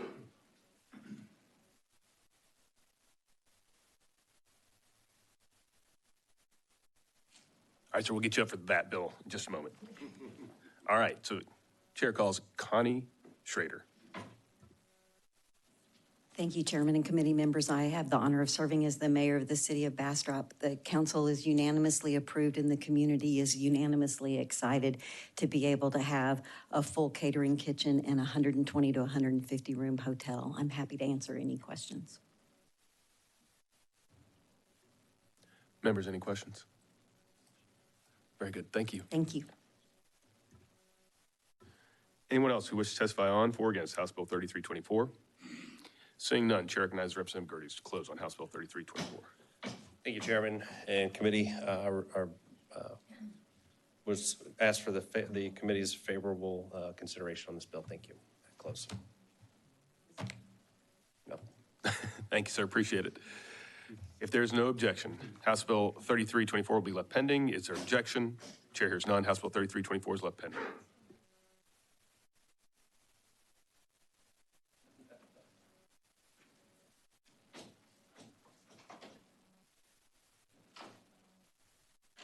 Chair lays out House Bill 3250 and calls Representative Manuel to explain the bill. Good morning, Chairman and members. Thank you for the opportunity to present this bill today. And I would love to say this is one of the smartest tax committees I've ever seen before in my life. HB 3250 seeks to amend the tax code to add a municipality with a population of 115,000 or more that borders the Neches River to list municipalities that are entitled to receive certain tax revenue derived from the hotel and convention center projects and pledge certain revenue for the payment of obligations related to the project. HB 3250 would impact the city of Beaumont. Financing a convention center hotels can be challenging, and public-private funds partnerships may act as a viable tool. There have been calls to ensure an adequately supply of hotel rooms located near a convention center the centers to make Texas more competitive in attracting areas. Jefferson County, Beaumont particularly, is in a place where we're having a lot of growth, and we need those areas to be able to bring more people in.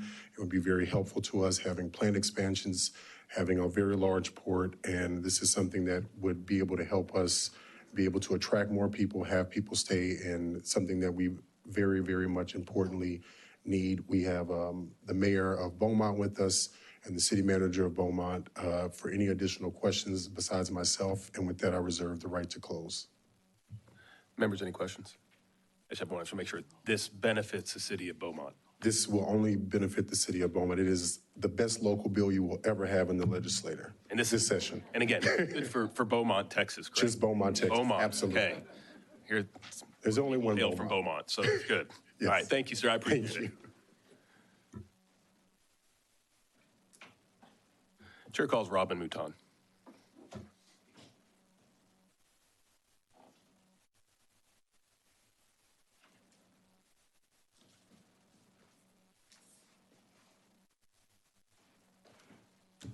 Good morning, Chairman Myers, to the Ways and Means Committee.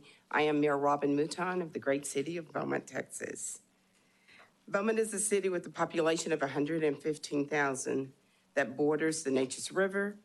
Being the largest city in Jefferson County, it comes with challenges of high demands and low inventory in the hotel and conference center space.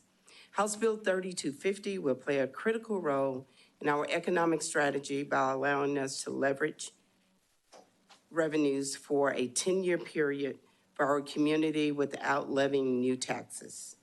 Our city council has begun the process redeveloping downtown Beaumont.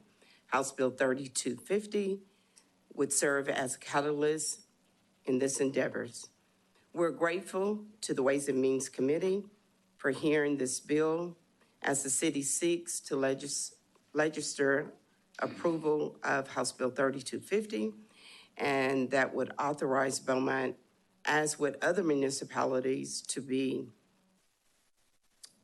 the rebates allowable for tax revenues derived from the hotel and convention center project, and to pledge certain tax revenues for the payment of the obligations related to this project.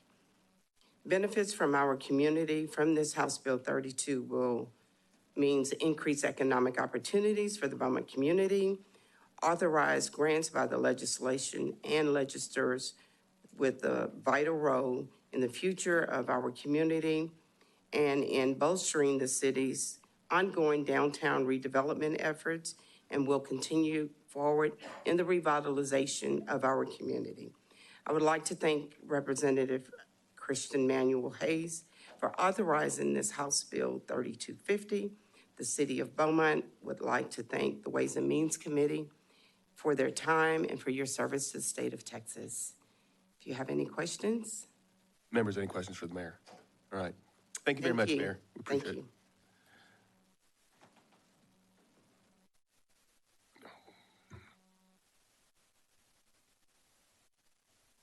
The chair is going to call Steve, President and CEO of Beaumont Chamber of Commerce, and not attempt to butcher your last name. Mr. Chairman, members, Steve Elanius, President and CEO of the Greater Beaumont Chamber of Commerce. It's good to see you. Briefly, this is a keystone investment for our community and for the redevelopment of the downtown area. And sir, you support this bill, correct? We're in support of the bill. Very This good. is, as I mentioned, is a keystone for investment and is critical as we look forward. We have over $80 billion of projects, economic development projects in the pipeline. We're desperately in need of a downtown hotel next to the convention center and also a new hotel facility. So thank you very much. Thank you, sir. Members, any questions? Thank you. Is there anyone else who wishes to testify on, for, or against House Bill 3250? Seeing none, chair recognizes Representative Manuel to close on House Bill 3250. Thank you, Chairman and members of the committee. I think you can tell we have a very invested community. We would really love to have this in our community. We know that we can use this properly and make sure that we're revitalizing our city. And I thank you all so much for your consideration and your time. And I close. Very good. Thank you, sir. Thank you. If there's no objection, House Bill 3250 will be left pending. Is there objection? Chair hears none. House Bill 3250 is left pending.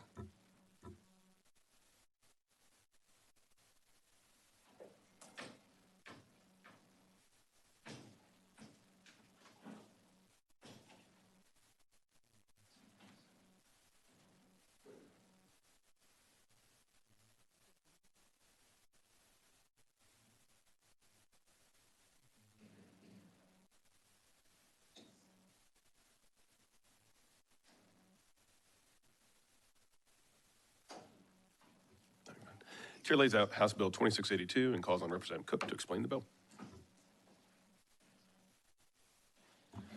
Thank you, Mr. Chairman and members. I appreciate the opportunity to lay out for you House Bill 2682. Just a little bit of background. I want to let Representative Raymond know that we're about to talk about the fine city of Mansfield, which I had the pleasure and honor of representing as mayor for about 12 and a half years. And we have several members of the city council here today, including our mayor, in support of House Bill 2682. This is a qualified hotel project, which, as each of you know, is a great economic development tool utilized by cities to finance construction of large-scale hotel and convention center projects. And this one is very unique and helpful to the city of Mansfield. And I would like to have your favorable consideration on House Bill 2682 and also point out to you that the Mansfield City Council has passed a resolution in full support of this bill. And as you know, House Bill 2682 amends Section 351 of the tax code to add that the city of Mansfield to the list of the other cities that are eligible to receive QHP tax revenue. The qualifier for this particular project is cities or municipality with a population of 70,000 or more, but less than 150,000 that borders Joe Pole Lake. And I'm here today to confirm that Mansfield meets these parameters. I also want to thank Representative Turner for being a joint author on this bill, as he is also represents the city of Mansfield. Would like an opportunity to close when appropriate, Mr. Chairman. Again, I appreciate the opportunity to lay out House Bill 2682 and appreciate your favorable consideration. Thank you, Representative. Members, any questions? All right. Chair calls Jason Moore.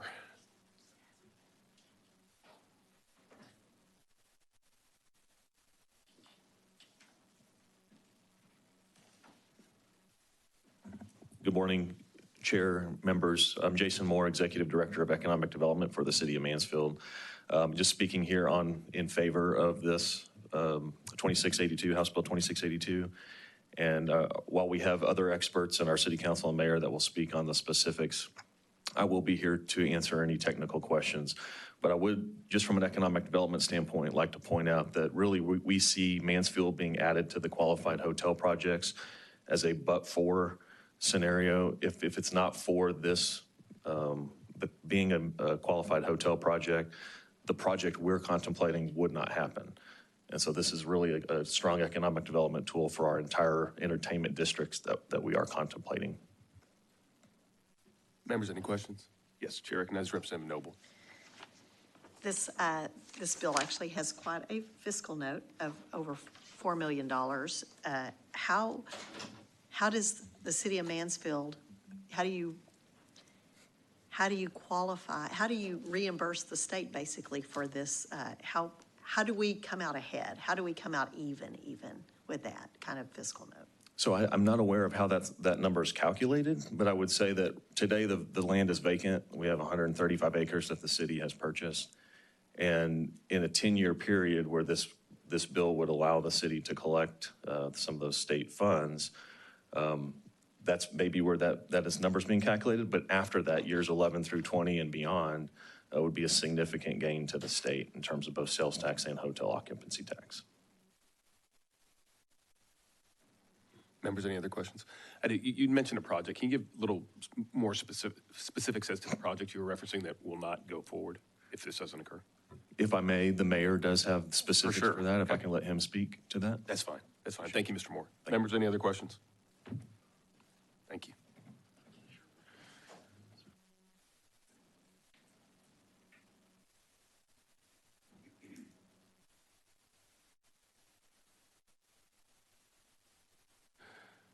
Chair calls up Michael Evans.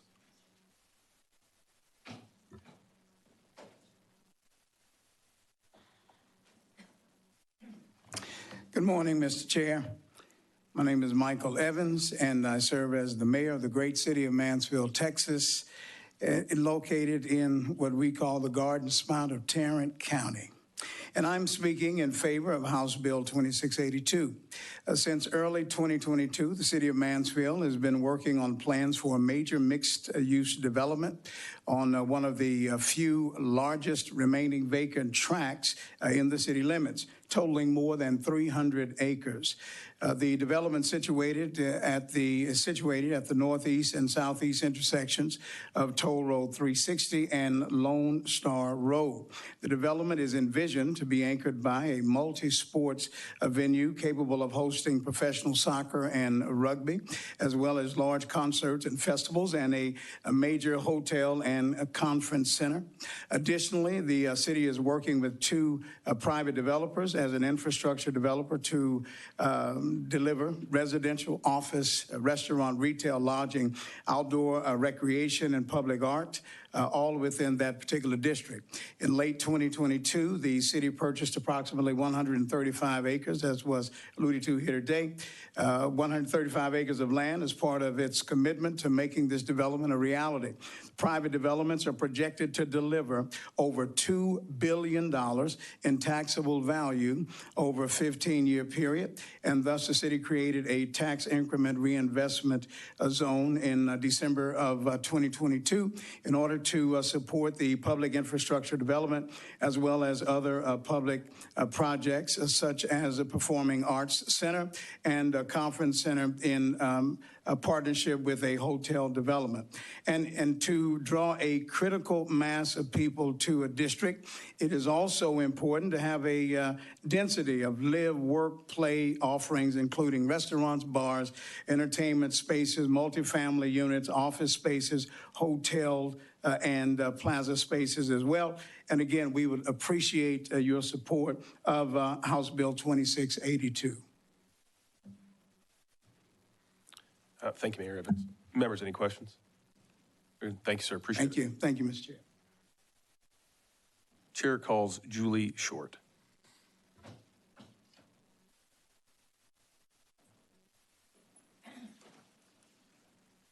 Good morning. We still have a few minutes of morning left.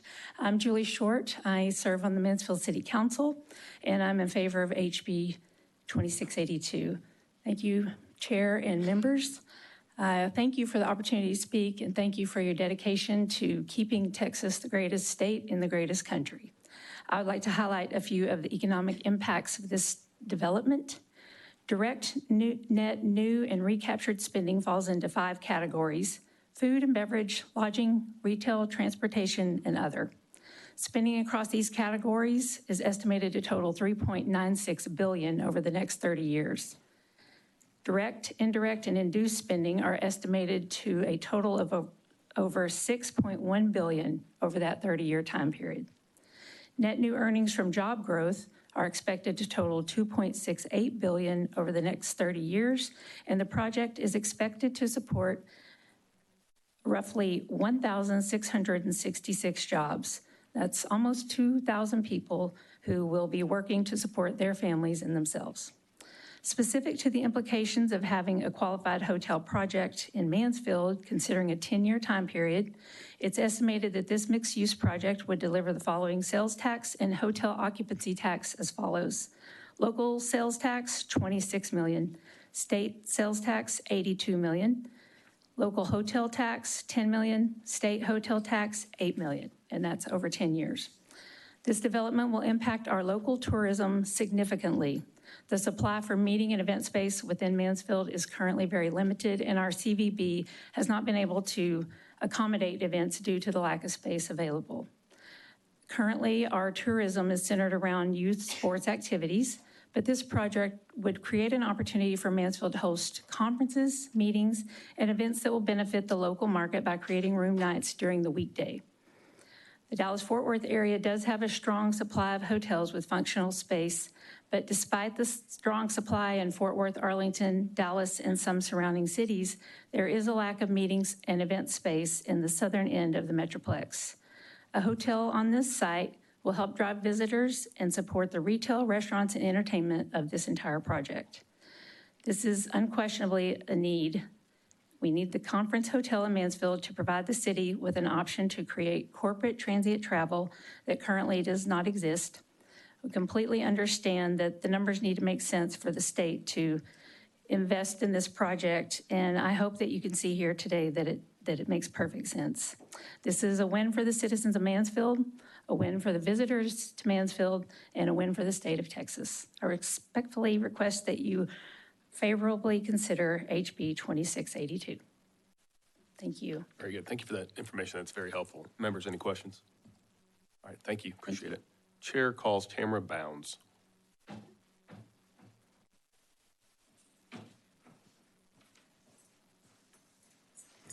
Good morning. My name is Tamara Bounds, and I am a city council member, and I also support HB 2682. You've already heard a lot about what this project will bring to Mansfield and to the surrounding areas, but I want you to know that we didn't start this off very lightly. The city of Mansfield had Hunden Strategic Partners conduct a full hotel penetrations analysis to understand how our property would absorb into the Mansfield hotel market. The projections resulted in the hotel stabilizing a consistent occupancy of at least 70% and an average daily rate of $170 plus by year 3.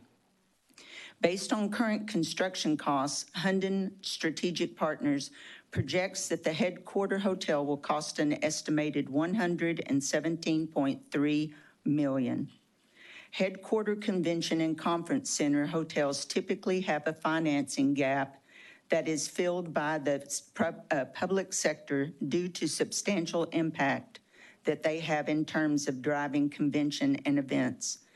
The financing gap based on Hunden Strategic Partners analysis is approximately $73.2 million, or 62% of the total development costs, before considering potential benefits that HB 2682 could pose.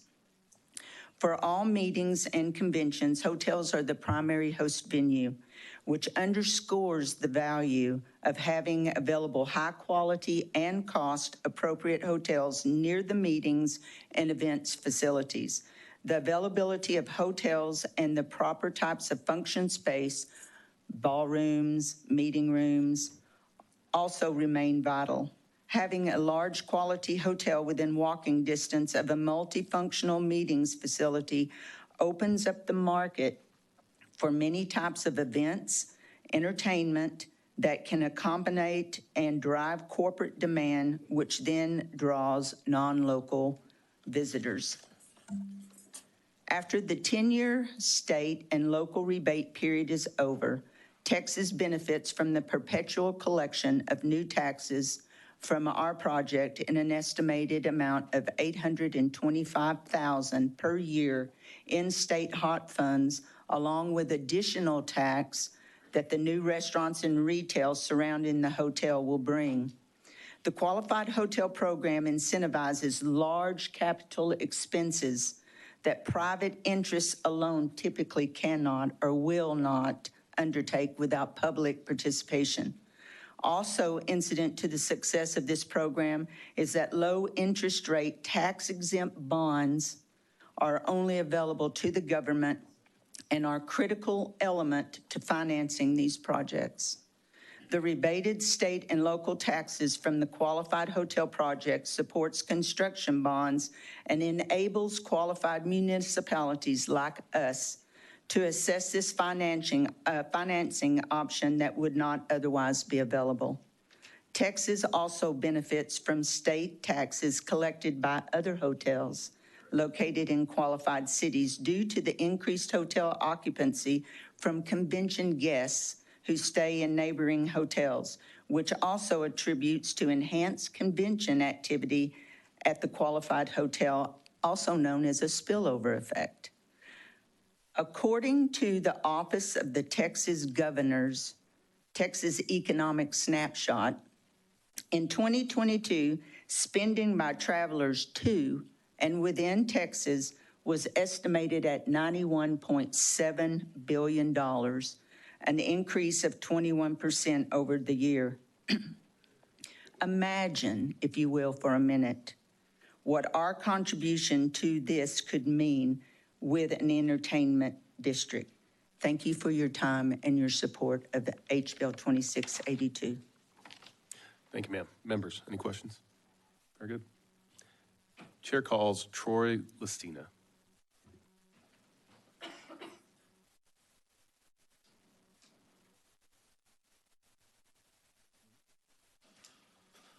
Thank you, Chair and Committee. My name is Troy Listina. I'm the Deputy City Manager and CFO for the City of Mansfield. In the interest of time, I will rely on the testimony of my counsel and be open for questions. Perfect. Thank you, Mr. Listina. Members, any questions? All right, very good. Thank you, sir. Is there anyone else who wishes to testify on, for, or against House Bill 2682? Seeing none, Chair recognizes Representative Cook to close on House Bill 2682.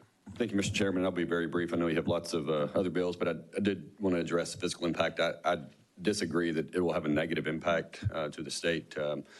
I think the key is what Jason Moore from the Economic Development Corporation stated in his limited testimony, which is but for this project. Because right now, at least from an ad valorem perspective specifically, which I know is not necessarily the state, but from a local tax standpoint, right now all this land is basically raw farmland and owned by the city, so it's not generating any ad valorem.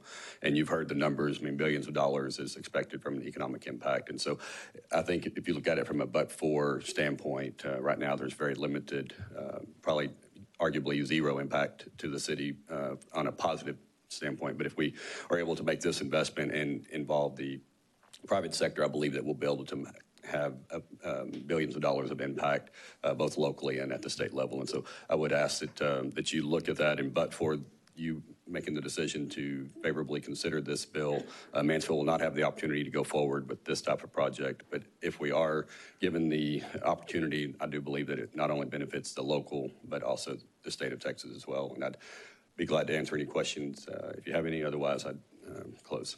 Members, any questions? Very good. Thank you, sir. Thank you, Chairman. If there's no objection, House Bill 2682 will be left pending. Is there objection? Chair hears none. House Bill 2682 is left pending.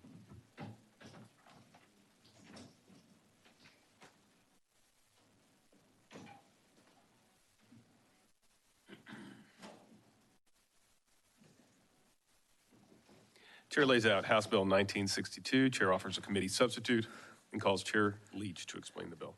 Thank you, Mr. Chairman, and members, appreciate you allowing me the opportunity to lay out House Bill 1962 in front of you this morning. Members, this bill will allow the city of Allen, Texas, in Collin County to be included in the Qualified Hotel Project Program. The city of Allen, where I and my family reside, is in the final stages of committing to a large hotel resort worth hundreds of millions of dollars in one of the fastest growing areas of the state. However, the city of Allen is at a disadvantage compared to competitors that already have this designation. The committee substitute in front of you today will allow the recapture of tax revenue from restaurants, bars, and retail establishments at the facility, as well as swimming pools and facilities owned by the hotel. The substitute in front of you also includes the population requirements to allow the city of McKinney, Allen's neighbor, to be eligible for the Qualified Hotel Project Program. Similarly to the city of Allen, the city of McKinney has a project that is reaching the final stages, and the city of McKinney would benefit greatly from being eligible for this important program. The bill is supported by the Allen Economic Development Corporation, as well as the Allen City Council and the city of McKinney. Adding these municipalities to the list of eligible cities would provide them an additional tool to secure these convention center projects and thus provide jobs and flood important dollars into our local community and into the state's economy. Members, we do have a witness today who's promised to be very brief. He's from the Allen EDC. He's here. I'm grateful for that, and I'm happy to answer any questions and would request the right to close, Mr. Chair. Very good. Thank you, sir. Members, any questions? All right, thank you. Thank you, Mr. Chair. Chair calls David Ellis.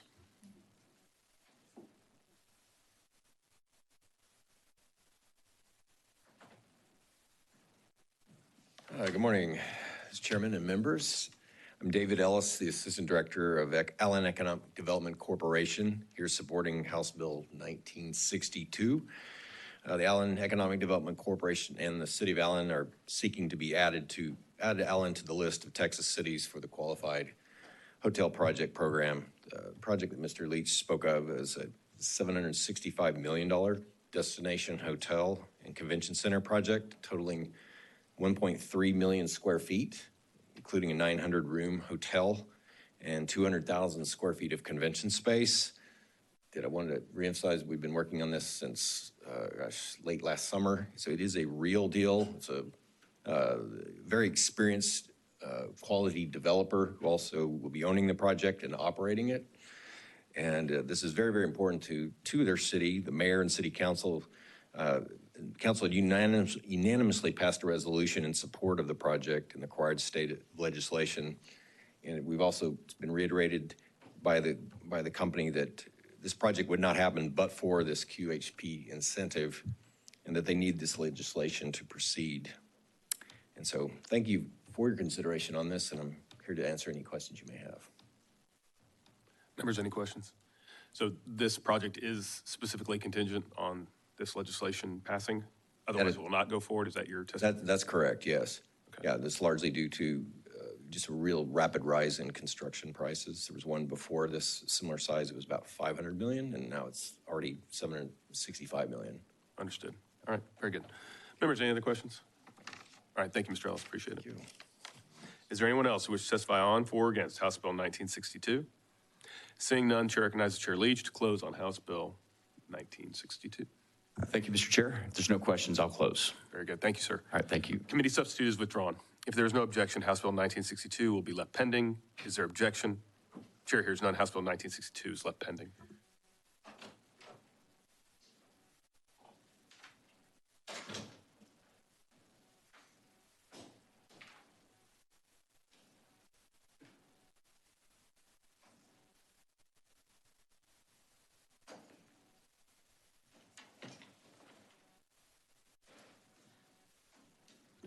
Chair lays out House Bill 4660.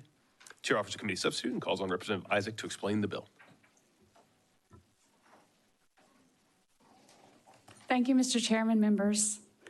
House Bill 4660 modifies how one city, Wimberley, may utilize a portion of its hotel occupancy tax revenue.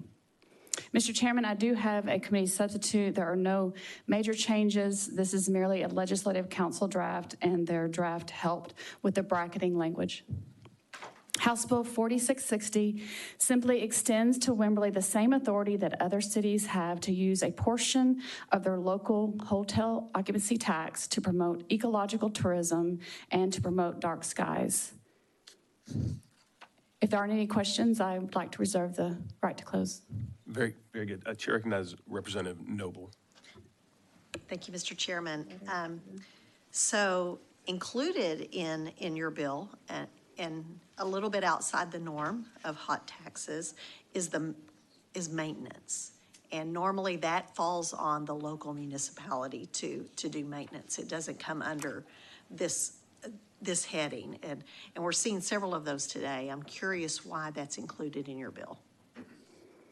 That's a good question. Is that something that my witness would want to answer? You can try if they know.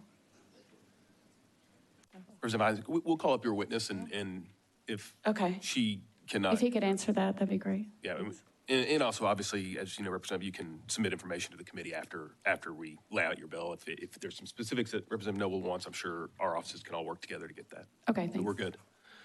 All right, thank you. All right, Chair calls Leanne Kirby.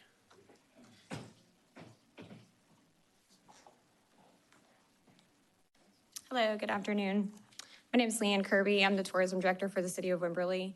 In favor for House Bill 4660. Wimberley is a tourism destination, international dark skies community as well. This bill would make an economic impact on the city and drive tourism for dark skies and ecotourism, all while keeping Wimberley the charming town that it is. In reference to your question that you were just asking, Representative Isaac, so for the maintenance part of it, that would be for any kind of dark skies event or anything to kind of keep up with the bill itself to have for dark skies or ecotourism. So just kind of keep it up with if it be an event or a location that we're using hot tax for in the future, if I'm explaining that correctly. All right. Chair recognizes Representative Raymond. Thank you, Chairman. I'm sorry, what are dark skies? I mean, I know what dark skies are generally, but in this case, I had not heard of it. Sure. Sounds interesting. What is it? So Wimberley is one of many cities that's internationally it's called an international dark sky community. So we can only have certain light bulbs facing down for birding, stuff like that, so that you can see the stars at night, to kind of keep that, kind of ties in together with the ecotourism as well. And a lot of people, tourists, drive to Wimberley to be able to see the stars like you can't see here in Austin. So it would really just be having people come here to Wimberley to experience nature is what we're trying to keep. We don't want Wimberley to change. So like other cities have a sporting facility, we can't use hot funds for those things. So for us to be able to utilize for ecotourism, dark skies events, or on city property, stuff like that would be beneficial to the city of Wimberley. That's great. I've seen dark skies, but I know that's what they call them. But Yes, sir. that we have it so close to sort of big cities, that's pretty cool. Yes, sir. Thank you. Thank you. Members, any other questions? Very good. Thank you, ma'am. Chair calls Justin Bregel, who hopefully can Thank you, answer Mr. Chair. Noble's questions. Yes, absolutely. Justin Bregel, General Counsel for Texas Hotel and Lodging Association, here in support of HB 4660. So Representative Noble, you are correct that there are a number of bills here today that are referencing maintenance, but I will note that that is not actually an unusual precedent. Existing law under Chapter 351 allows for maintenance of a variety of facilities, including convention center facilities, for example, visitor information centers, et cetera. And so bills will sometimes not allow for maintenance. They will just sometimes just allow for the use of hotel tax revenue to pay for the costs associated with constructing a facility. But in some cases, legislation will come forward and amend Chapter 351 to allow for maintenance. The idea here is, and again, to highlight, this is existing authority, or this authority exists for certain cities already in Texas. Dripping Springs, the city of Blanco, for example, had this authority added in the last legislative session. The idea here is it may not be enough just to do a one-time upgrade of this dark skies related improvement. Oftentimes there may be ongoing maintenance that goes along with it. But the language here is very carefully drawn to indicate that every use of these dollars must be directly tied to promoting the area as a tourism destination and increasing travel and tourism to the area. This is not a bill that would allow the city to use hotel tax revenue to just go about replacing all of the highway lights and all of the city-owned facilities. That's not what this does. This is specifically related to tourism, and there's a clawback associated with it as well, right, to ensure that if the city does not reap an ROI in hotel activity in the future, they've got to go and reimburse the fund from general funds. So we think we've run it pretty tightly. Other communities in the area have been making good use of this. Yes, dark skies are a big tourism draw, and as our cities continue to grow, visitors are really seeking a new opportunity to get out and experience the dark skies. I've led groups of friends to Big Bend, for example, to see astrological events, and it's certainly something many of our communities are tapping into. Big eclipse coming next year. So, yeah. Any other questions? Thank you, Representative. I appreciate that. Well, and just to follow up on Representative Nobles, when you say that it's been done before, we did it last session, typically what does that maintenance look like on a go-forward basis? What does that look like? Well, I had to ask one of the city folks to talk about exactly what their expenses are, right? But, if you install dark skies lighting, for example, that light bulb may burn out. You may need to replace that light bulb. Maybe it gets knocked over, something along those lines. Better hotel lawyer than I am a maintenance person. But that's the idea. Okay, that makes sense. Thank you. Members, any other questions? Thank you, Mr. Bregel. Thank you.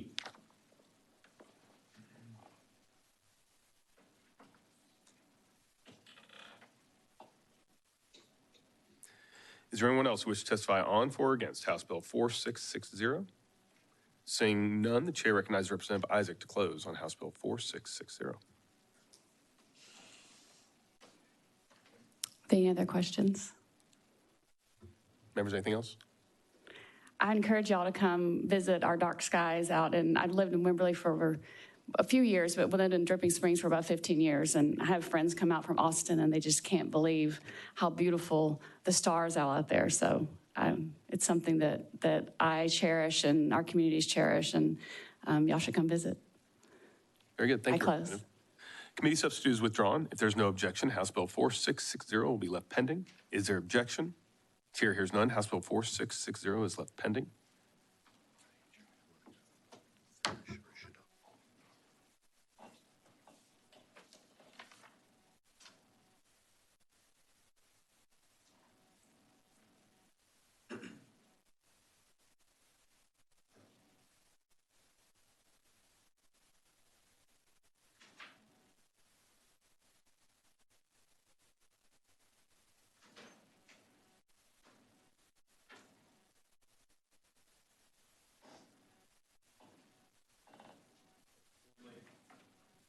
Chair lays out House Bill 4848 and calls Representative Thimish to explain the bill.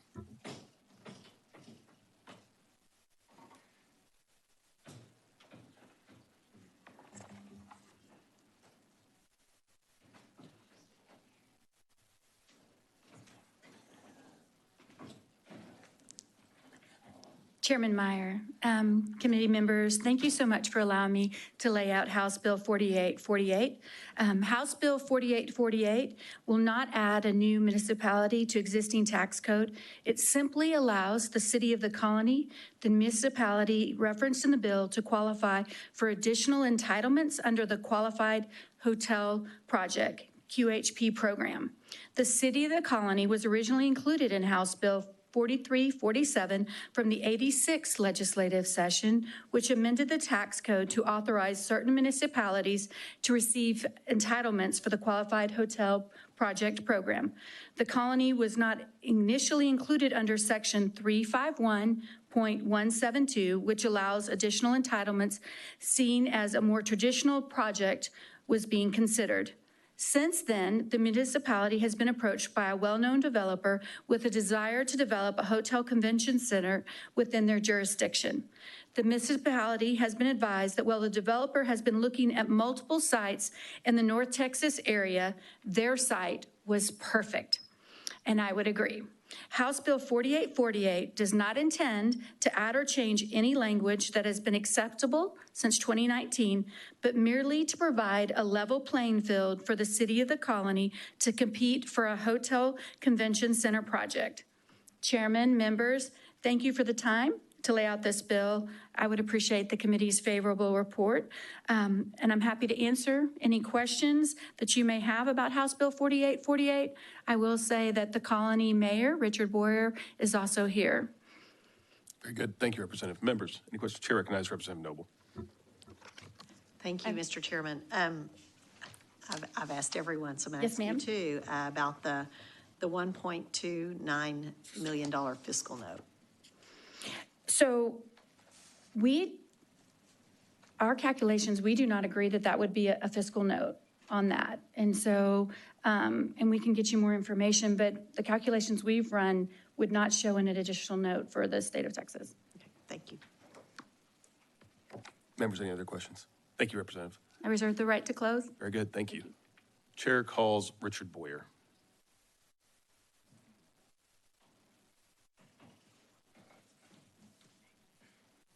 Thank you, Mr. Chairman, committee members. I'm Richard Boyer, Mayor of the City of the Colony, and I'm happy to be here today supporting HB 4848.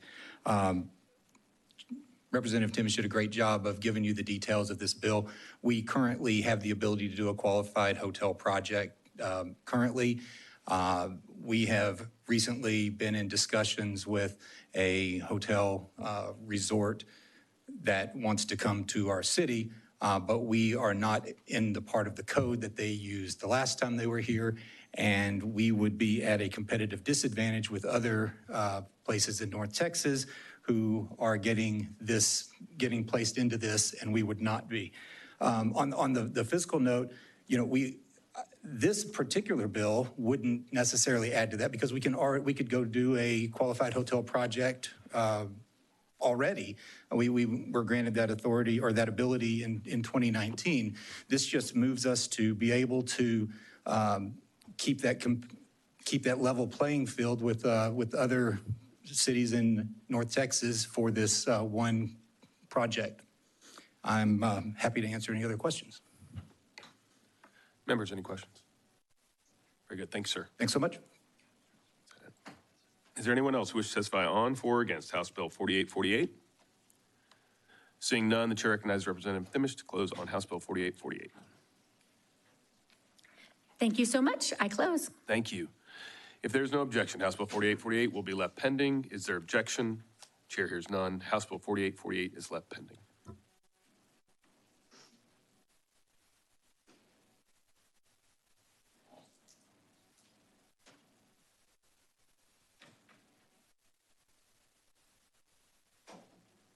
Chair lays out House Bill 2282 and calls Representative Gomez to explain the bill.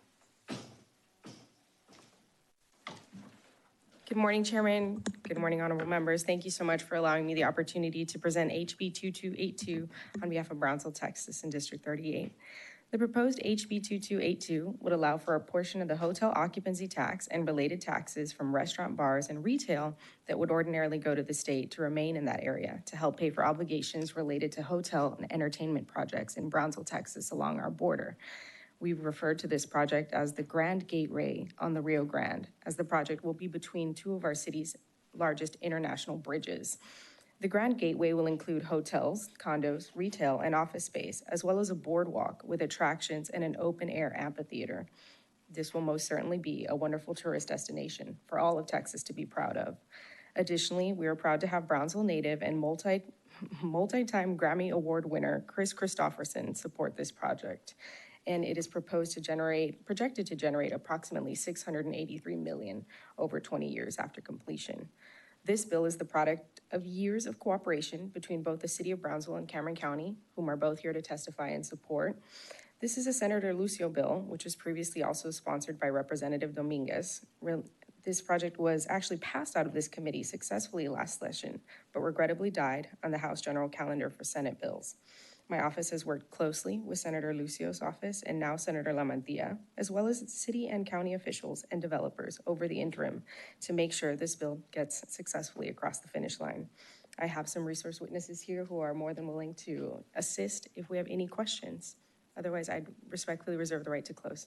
Thank you, Representative. Members, any questions? Yes, Chair recognizes Representative Noble. Thank you, Mr. Chairman. Your bill is kind of an outlier for ours because it doesn't do 10 years, it does 20 years. Can you explain why that would be justifiable in this bill and not in others? And Representative Noble, I do believe I have both the city here who can definitely elaborate on that a little bit more for me, if that's all right with you. All right. Members, any other questions? Thank you, Representative. Thank you. Chair calls Helen Ramirez.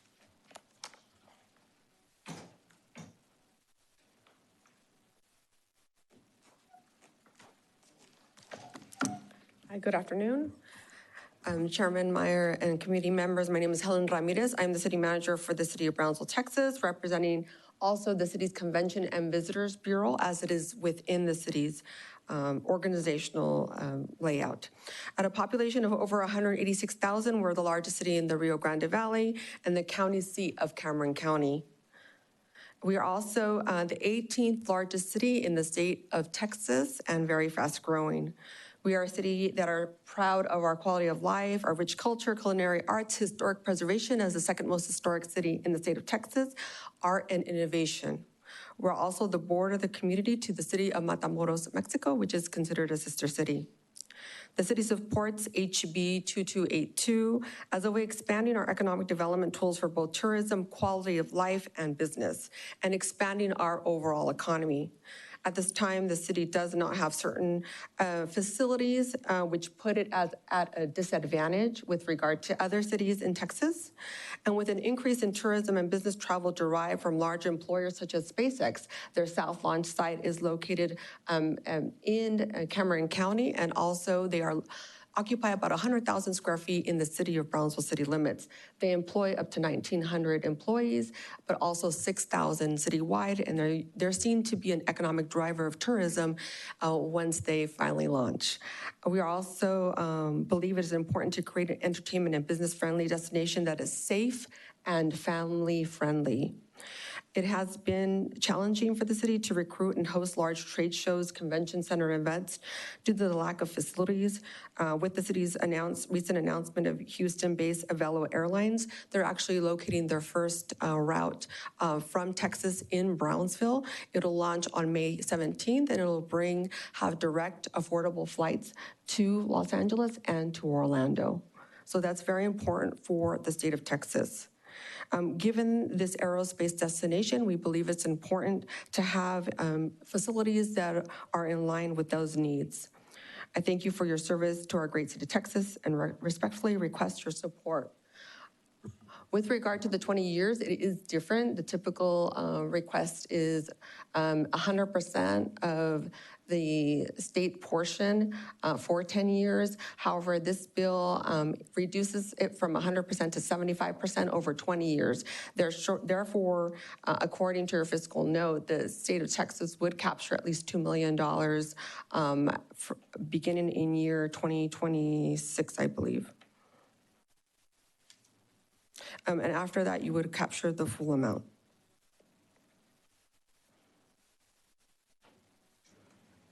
Chair recognizes Representative Noble. I think you have it backwards. According to this, it's going to cost the state $6.6 million. Right, and I think that, first of all, we believe that that is an elevated number, but the difference is, what it doesn't speak to is the 25% that you will retain. So it's 75% of the total. It's not 100%. Thank you, Mr. Chairman. Thank you. Members, any other questions? And I'm sorry, we have Cameron County Judge Trevino as well. Very good. And you are for the bill, correct, Ms. Yes, sir. Very good. Thank you, ma'am. Thank you very much.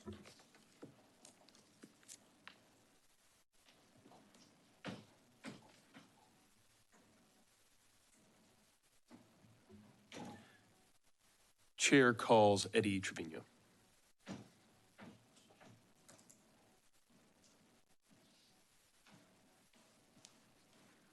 Good afternoon, Mr. Chairman, members. As I realize that morning has become afternoon, Representative Gomez has done a great job of letting out the legislation. The one thing I will point out is that Cameron County, in view of the last several years, has become a tourist destination as a result of the investment in SpaceX in our community. And this is just something to allow us to be more competitive with regards to the additional attractions that tourism is needed. And we've been receiving South Padre Island.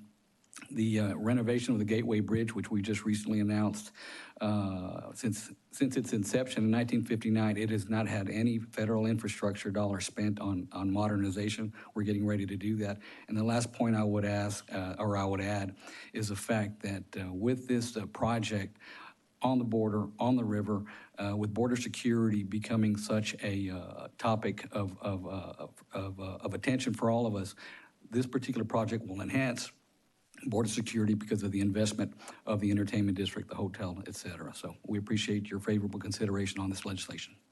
Very good. Thank you, Judge. Members, any other questions for Judge Trevino? Very good. Thanks, sir.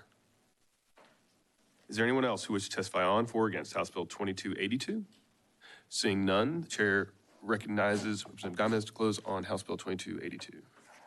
Mr. Chair and members, thank you so much for your time and consideration on this matter. I'm more than happy to sit with each and every one of you to explain in depth the more interesting nuances between doing the 25-75 or the 0 to 100, which is why we're asking for a little bit more time to pay that back. But I would respectfully request for your favorable consideration. Chair recognizes Representative Munoz. I just want to know how it's going to benefit Hidalgo County for next trip. Just kidding.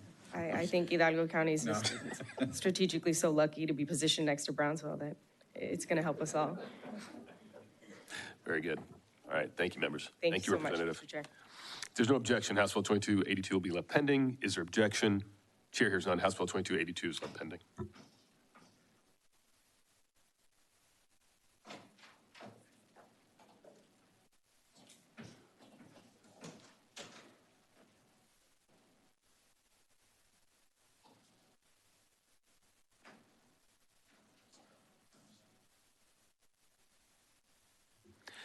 Chair lays out House Bill 3235 and calls Representative Troxclair to explain the bill.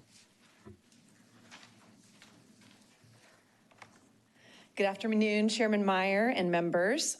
People from all over Texas and the country come to visit Blanco County to enjoy biking, kayaking, hunting, winery tours, and so much more year-round. House Bill 3235 allows the county to enact consistent policies in regards to hotel occupancy taxes. The two cities in Blanco County, the city of Blanco and the city of Johnson City, as well as all 7 adjoining counties, already have some form of a hotel occupancy tax, with 7% being the norm. This bill would give the county the ability to go before residents to consider enacting hot taxes in the areas of the county that are outside of the city limits. As a gateway to the Hill Country, including our growing wine country surrounding Fredericksburg, Blanco is invested in ensuring tourist dollars can support the events and activities that bring visitors to the region. Blanco County residents and business owners have reached out to my office in support for this bill, seeking parity across the board. I thank you for your time and consideration of this bill to keep Blanco County thriving, and I reserve my right to close. Very good. Members, any questions for the representative? All right, thank you very much. Chair calls Scott Joslev.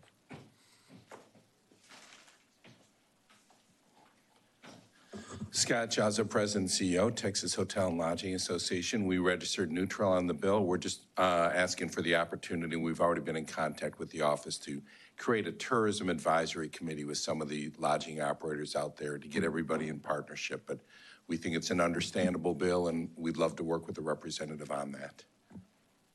I'd be glad to take any questions. Very good. Members, any questions? All right, very good. Thank you, sir. Thank you. Chair calls Brett Bray.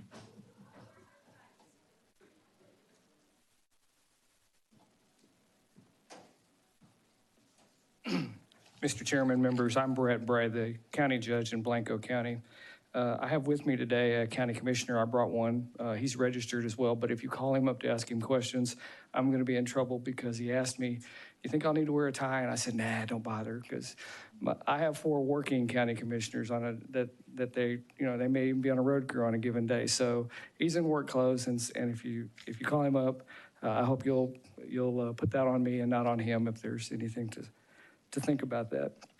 We're here today in support of House Bill 3235, and I'm not sure I could say a lot more than Representative Troxclair did about us being the gateway and visitors for Highland Lakes and hunting leases and such. I thought it was a little bit ironic when I was coming here today, because I was going to tell you about the fact that between us and Fredericksburg, or Gillespie County, we have well over 100 permitted wineries, and we have all kinds of breweries and distilleries. And I guess it was a little ironic because I'm the actual DWI judge in Blanco County. But all that said, you know that we're the birthplace of LBJ, and that the statute that's being requested to be amended shows the birthplace of LBJ, which is technically in Gillespie County, but we are the boyhood home of LBJ, and that's the addition we'd like to make to the statute, which would create our opportunity to compete for tourism dollars as well. We're literally surrounded by other entities that are able to take advantage of tourism activity to invest in more tourism activity. And the big donut hole in the middle of them is Blanco County, and we would appreciate your favorable consideration, and I'm ready to answer any questions you might have. Very good. Thank you, Judge Bray. Member Chair recognizes Representative Raymond. Thank you, Chairman. Have you, I'm just curious, Judge, I guess maybe in the last year post-COVID, is that fair to say? Have you seen just a big increase tourism, folks going out there? Or? To be honest with you, yes, but I hate to characterize it as a big increase, because the truth of the matter is, back in the day when you here in, say, Austin, Texas, or one of the big cities were locked down pretty tight, people were coming to Blanco County so that they could maybe have some fresh air without some of the restrictions. Well, that's interesting. So then you all had pretty good business during the height of COVID. Oh, I would say some of our merchants hurt, but there certainly is a lot of opportunity. There certainly is a lot of pent-up business to be had. Yes, sir. Yeah, thanks. Members, any other questions? Thank you, Judge. Thank you. All right, is there anyone else who wishes to testify on, for, or against House Bill 3235? Seeing none, the chair recognizes Representative Troxler to close on House Bill 3235. Thank you, committee. And I just want to reiterate that speaking with Judge Bray, he underscored that as the Commissioners Court, they would have open and public hearings to decide whether or not they wanted to enact this within the county. So certainly there would be plenty of opportunity for community input and involvement, but it seems to certainly make sense to me. So I appreciate your time and your favorable consideration of this bill. Members, any questions? One, I just want to make clear that this bill did pass out of this committee last session, correct? Thank you. Yes, it did. And it got off the House floor, as I recall, correct? Yes, sir. And it just got over to the Senate and died. Yes, right? sir. Okay. Right. Very good. Just want to make that point to the committee. Thank you. Thank you very much, Chairman.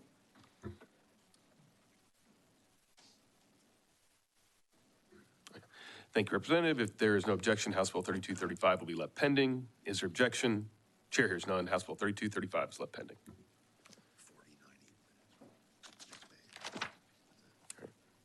Chair lays out House Bill 4090 and calls on Representative Troxler to explain the bill. Okay, this is a fun one. You ready? Thank you to chairman and members, and also to Judge Bray and Commissioner. Thank you guys for being here all morning. Have a good, safe trip back to Blanco.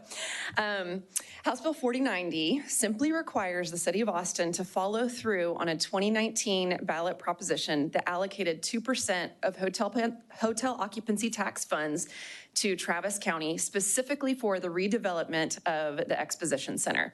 So there's a little bit of background and history here that you need in order to make an informed decision on this bill. So please bear with me as I lay this out. So the Expo Center over in East Austin was built in 1983 and has not seen any meaningful updates over the last 30 years, since the early 1990s. The Expo Center is home to a multitude of events that bring visitors from all over the state, Travis County, all over the country. We have the Austin Rodeo, horse shows, arts and crafts shows, car shows, and many other community events. In 2007, hard to believe that 2007 was as long ago as it was, but Austin Rodeo began conversations with the county about making necessary renovations. 2007. In 2019, Travis County announced that they would be pursuing voter approval to collect 2% hotel occupancy taxes to renovate the Expo Center. In response, so the Travis County comes out and says, you know what, we are acknowledging that this Expo Center is desperately in need of renovation, and we are gonna put a 2% hotel occupancy tax on the ballot. The very next week, the Austin City Council, this is a quote from the local paper, rushed to push through a separate 2% hot tax that did not require voter approval and is only available to cities. So basically, the city looked to scoop that additional revenue from the county. Ultimately, what happened was a proposition was placed on the ballot to ask voters to weigh in on the issue. And I've passed out a packet of articles from that time with highlights so that you can see how this was portrayed in the media and to voters, which very clearly states that the proposition would authorize the county to levy a 2% hotel occupancy tax to fund a reconstruction of the Travis County Expo Center. So the ballot was, the proposition was passed. Yay, 63% of Austin voters said, absolutely, we want to invest in this part of our community. East Austin is traditionally underserved part of Austin. Redevelopment of the Expo Center is critical not only for the tourism dollars, but also for the health and vitality of the tourist industry in Travis County.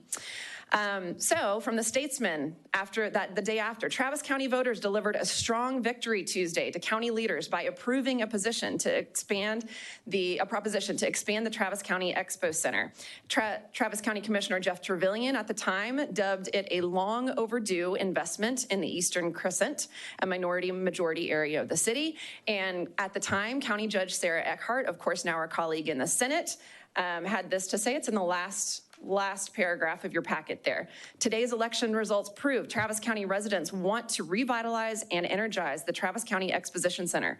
With this new investment, the Expo Center will continue to serve as an anchor institution, preserving and celebrating our cultural heritage, generating educational opportunities for young people, and bringing thriving economic development to East Austin and Eastern Travis County. So, big victory in 2019. But 4 years later, the county has yet to see a single dollar of that proposition. The agreement and the proposition specifically stated that once the city collected enough revenue to pay off their existing debt from the last renovation of the Austin Convention Center, which was 2002 was that last renovation. So as soon as they paid off that last debt, that the money would start going to Travis County for the renovation of the Expo Center. Austin has the money now to pay off the remaining debt for that convention center expansion, and it is and should be today sending that 2% hotel occupancy tax to the county. So one thing that I want to mention, as there have been some developments starting on Friday that you may hear from our next speakers, it's important to understand that the Austin Rodeo, even though they have one of the largest tourist events in the entire county, they brought in 455,000 visitors over a 2-week period in 2022. That's the largest number of visitors to the region. They're in a difficult position. The Expo Center is on city parkland that the county leases from the city. So while they have been working for decades now to get some economic development into the Expo Center, they are at the complete mercy of the city and the county. So I think it puts them in a very difficult negotiating position here because they want to understandably remain on good terms and have a good relationship with the city and the county. So, and side note, many stakeholders, especially after my experience on the Austin City Council, they are often reluctant to come forward and take vocal stances on issues related to the city because of the risk that those stances could pose to their businesses or organizations.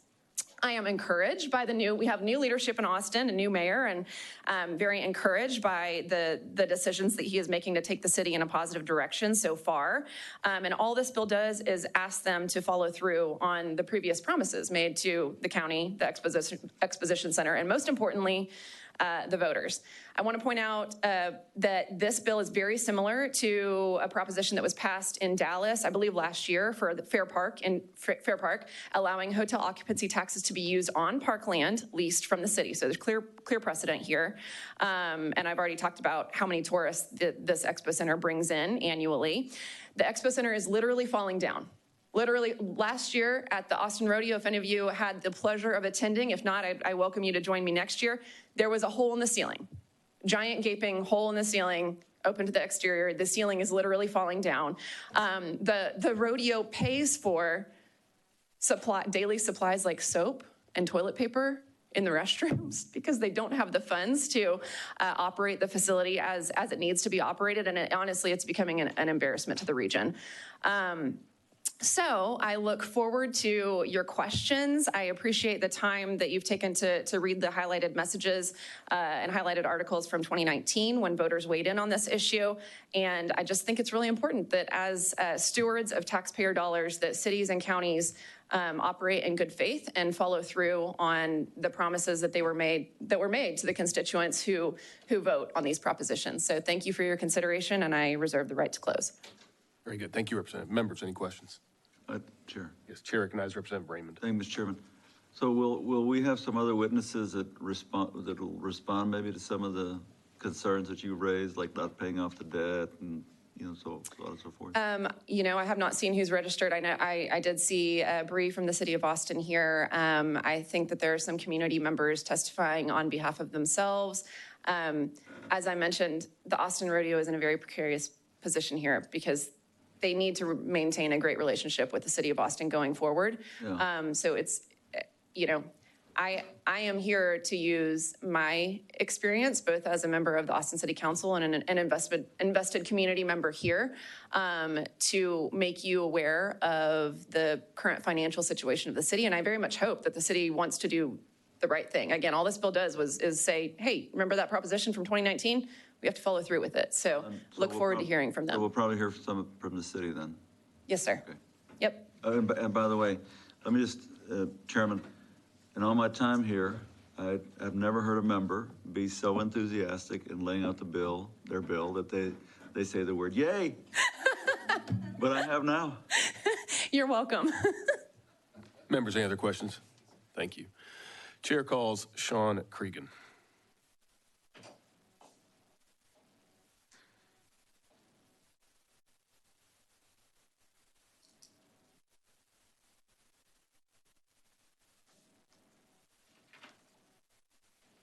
Good Good afternoon, Chairman Myers, committee members.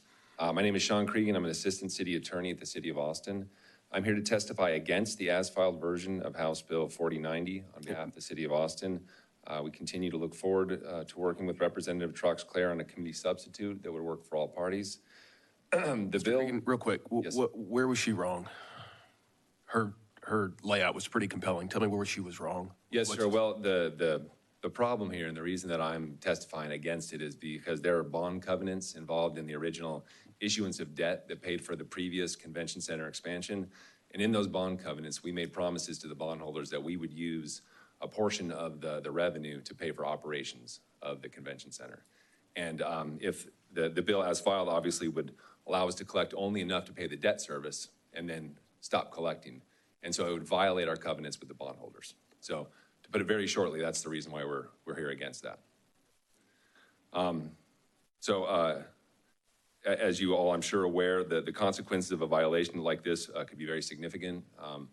If the law is applied as written, bondholders could sue the city, cause unnecessary expenses to Austin City and Travis County taxpayers.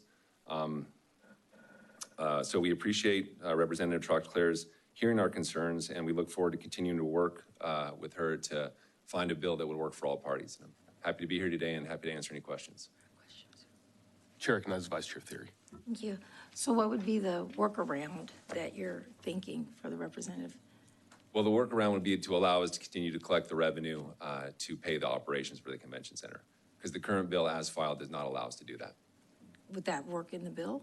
And it sounds like then it wouldn't be the bill. It would. It's hard for me You're to. saying the workaround is just for her not, just for the bill to stop, or you have language for her? I think there could be some middle ground, and I believe that language has been discussed. I don't have the proposed language in front of me, but I believe that there is a middle ground that can be found here, or so I understand. Okay, thank you. Chair recognizes Representative Munoz.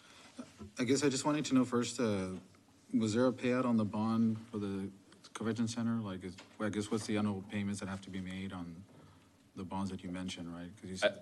The dollar amount? Yeah. I'm happy to I have other witnesses here that can provide the dollar amounts. I don't have that dollar amount in front of me. Okay.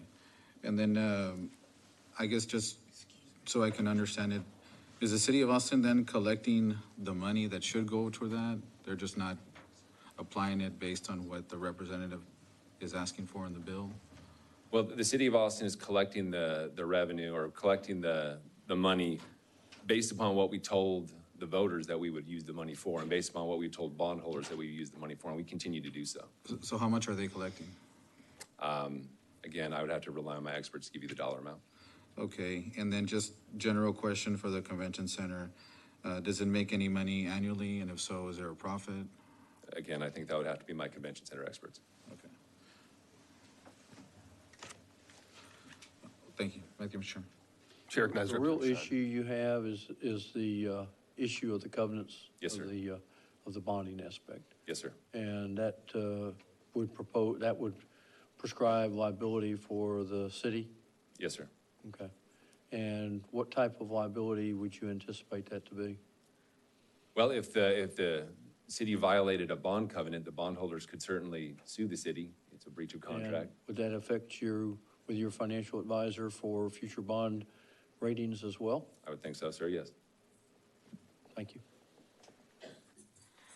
Members, any other questions? Did you enter into these bond covenants before or after the proposition was passed?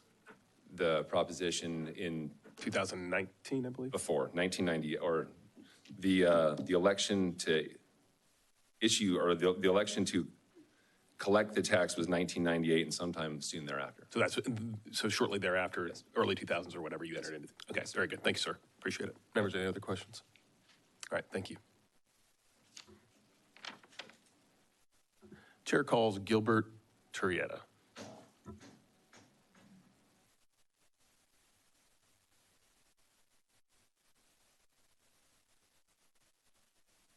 Chairman and members, I'm here in support of House Bill 4090 as a concerned citizen and representing myself.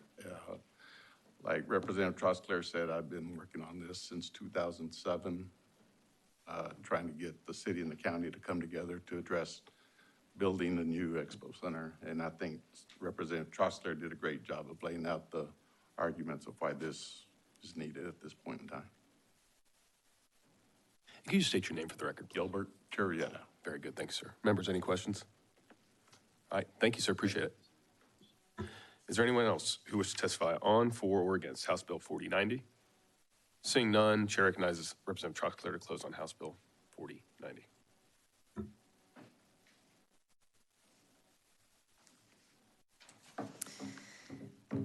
Thank you. I was told as I walked into this hearing today that the city of Austin had concerns about the bond covenant. This bill has been filed for many weeks now. I received a forwarded email on Friday afternoon telling me that the city and county had come to an agreement on my bill without talking to me, and that everybody's on board for the city to give the county 1%. This is obviously not in line. They're agreeing between themselves, but not the other stakeholders that are involved in this process, including me, my office, the rodeo, and most importantly, the voters. So I am surprised to hear them bring up this bond covenant issue for the first time today to me. My understanding is that they do have enough money in the account right now to pay off the initial bond from 1998 and 2002. In fact, if you look at the articles, actually on the bottom of the first page, you can see if County Prop A is approved, the county will be able to levy the 2% tax for the Expo Center as soon as the city of Austin is done paying off the debt on the expansion of the Austin Convention Center, approved by voters in 1998. This is currently scheduled to happen in 2028, but there has been talk at City Hall about paying off the debt as soon as 2021. What I understand, not firsthand, but from behind the scenes, is that the city is hoping to hold on to this revenue to do yet another renovation of the current convention center, again, cutting the Expo Center out of this process. So the Expo Center is a critical part of tourism for Central Texas, and it is beyond time that we are fair and transparent and accountable with the voters about how that money is going to be spent. So I'm happy to answer any questions and ask for your favorable consideration. Chair recognizes Representative Munoz.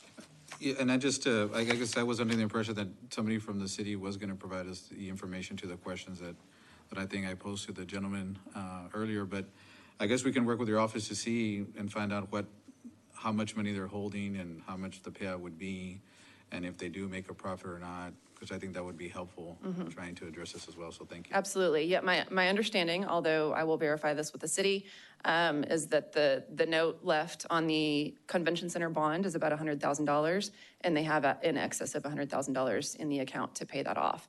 But again, they're hoping to do another renovation and kind of hold up that 2%. So I want to work fairly and transparently with the city of Austin. If there is a true concern, of course, I don't want to put anybody in the position of violating previous covenants. The whole point of this bill is to follow through on previous covenants that were made. So I will, of course, ensure that there is not legal liability, but I think it's very clear that there is also a covenant with the voters in this situation, and that there's been lots of back and forth with the city and county over the years fighting over this money, and the city has kind of thwarted efforts every single time to allow the county to invest in the Expo Center, and I'm hoping that this bill will help us come to a conclusion of this fight. Chair recognizes Representative Shine. Looking at this statement that you're on this page, so this is a 30-year bond. Do you know if this has been escrowed to maturity, or if there's a sinking fund with the bond, or are we within the call period? I do not know the answer to that question. Because those things could impact a decision as well, depending on whether it's escrowed to maturity or has a sinking fund, or whether it's within its call provisions. That could have some impact on the dates and what they can and cannot do based on the covenant.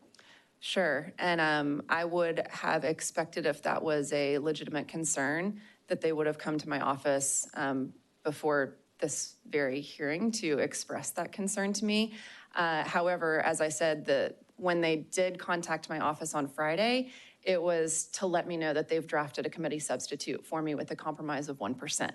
We did not have any conversations about the concerns about bond covenant. So I will revisit that conversation with them today, but my experience tells me that if that is a legitimate concern, that they would have brought it up before this moment. Members, any other questions? Well, Representative, I got to tell you, I'm absolutely shocked, just shocked that somebody on the day of your bill would come up and tell you that they don't like it for some new and unknown reason to you, although I'm sure it's been on file for weeks and weeks and weeks and weeks. Yes. But that does happen apparently from time to time. But look, I think you've got good legislation here.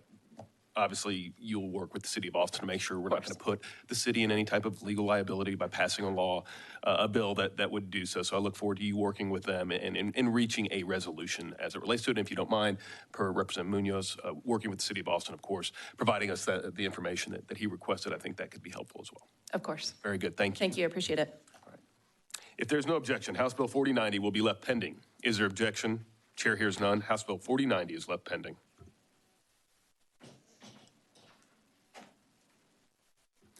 Chair lays out House Bill 4689 and calls on Representative Hayes to explain the bill.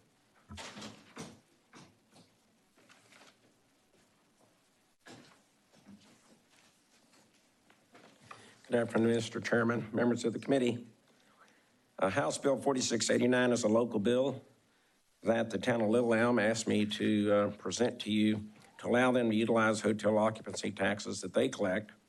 I have a floor amendment to include a change to Section 1 of the bill related to Section 351.151.2 by deleting the change to the 10,000 square feet to the 5,000 square feet as proposed, as it would apply statewide, and we've been asked to make that local. So we reoriented that back to Section 2 of the bill related to Section 351.152, so as it only applies to the town of Little Elm.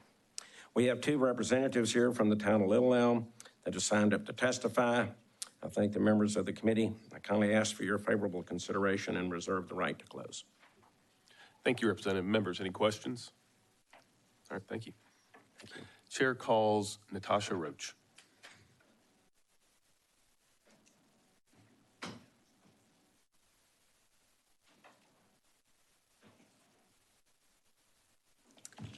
Good afternoon. My name is Natasha, and I'm the Director of Tourism for the town of Little Elm.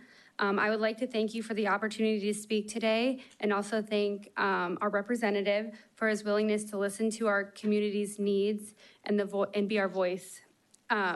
Myself, our town council, our EDC board, and the town of Little Elm is requesting consideration for their approval of House Bill 4689.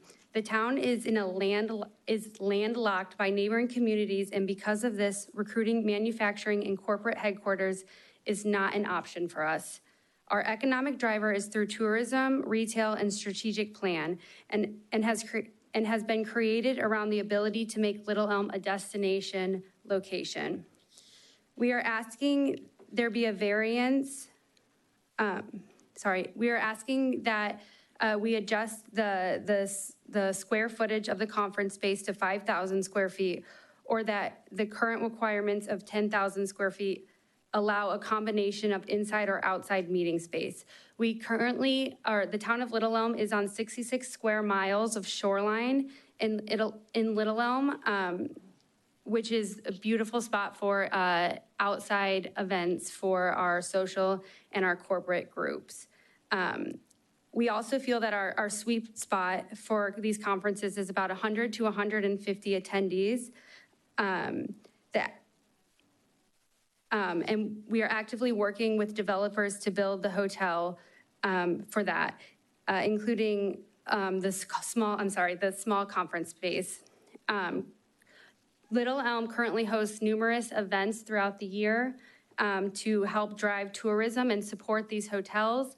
We host a beer and barbecue event that has 11,000 attendees. We host a July 4th event that has 20,000 attendees. We have Diwali that does 14,000 attendees. And all of this is on Little Elm Park, which we hope to have two hotels sit surrounding that, that area. In 2000, we had 5,000 people reside in our town. In 2011, we had 27,000, and currently we have 54,000, and we're looking to be around 77,000 in the next few years.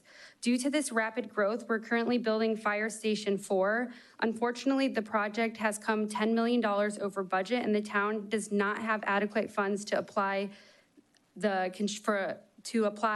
additional revenue to the construction of the hotel or the conference center. With the announcement of the PGA is about 4 miles from us, and the announcement of Universal, which is 6 miles from us, we desperately do not want to miss out on this cycle of growth and the opportunity for our town to continue to grow. Thank you for your time. Thank you, Ms. Roach. Members, any questions? Thank you very much. Chair calls Drew Bailey.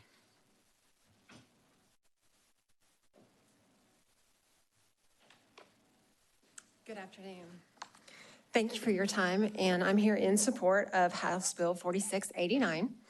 Drew actually has already kind of given you an idea of our stance behind this bill, so I'll be brief in respect to your time. But as an economic development, I'm the assistant director for the town of Little Elm, and our main driving economic force is through retail and tourism. As she mentioned, we are landlocked and have very little ability to build manufacturing and corporate headquarters. So with the help of our council, we have created a strategic plan that envisions having the town of Little Elm going from a daycation, which we've been for so long, to an actual destination. We have built around that vision year-round events, merchants associations, a lakefront district, which is our entertainment, retail, and now going to be our hotel area.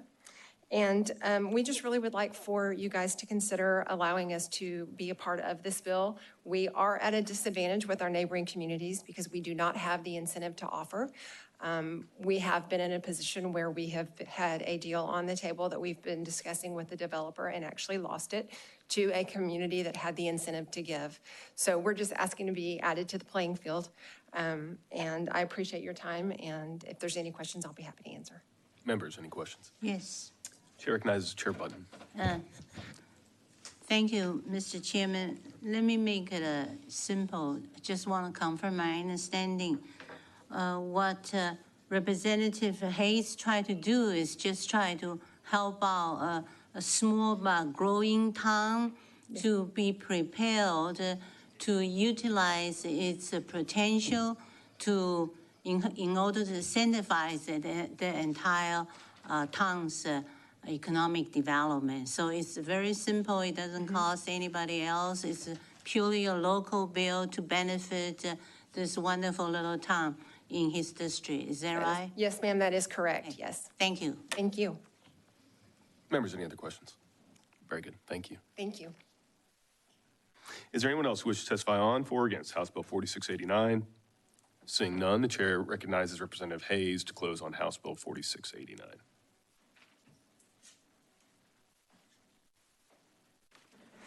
Thank you, committee.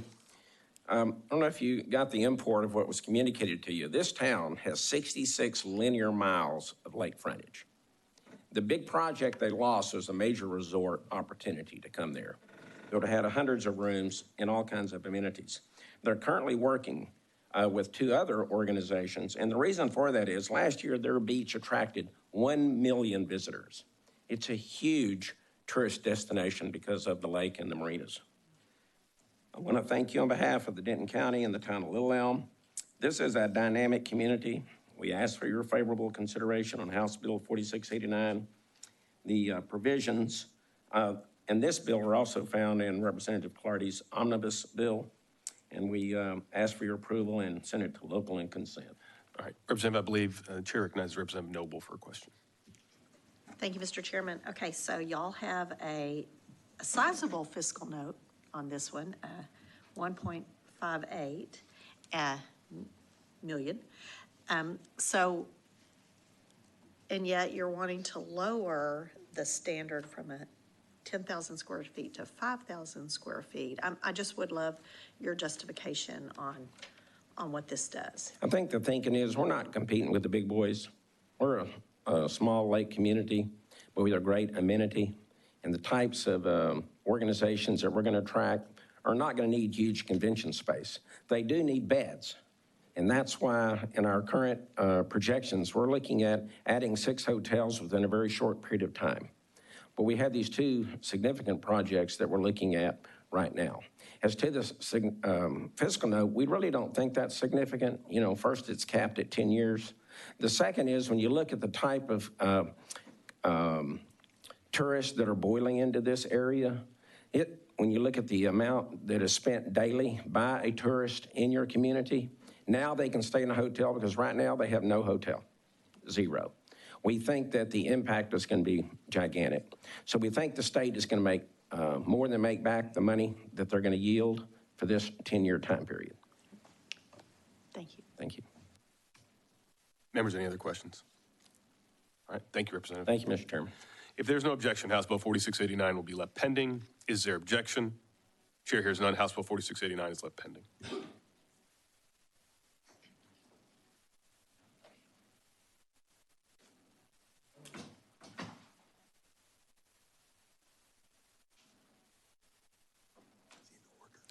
Chair lays out House Bill 4494. Chair offers a committee substitute and calls on Representative Vasut to explain the bill. Thank you, Mr. Chairman, members of the committee. Chapter 351 tax code allows certain eligible coastal municipalities to allocate occupancy taxes differently than other municipalities, including for certain purposes related to public beaches. And that term is defined specifically that way as a home rule municipality bordering the Gulf of Mexico with a population of less than 80,000. One of the villages in my district that borders the Gulf of Mexico, the village of Surfside Beach, asked for this same flexibility.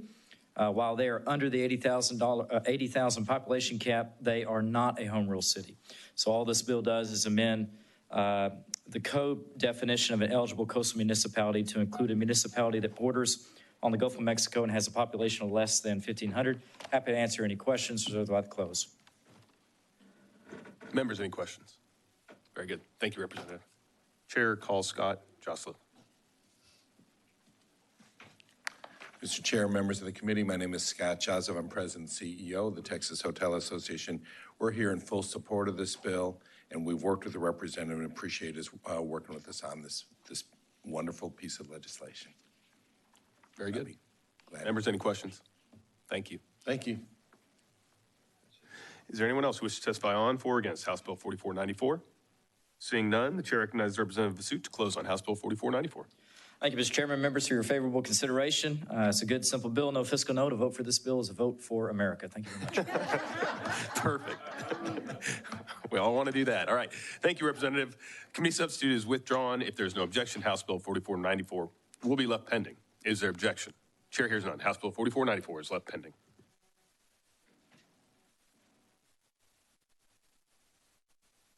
Chair lays out House Bill 4764. The chair offers a committee substitute and calls on Representative Bowers to explain the bill.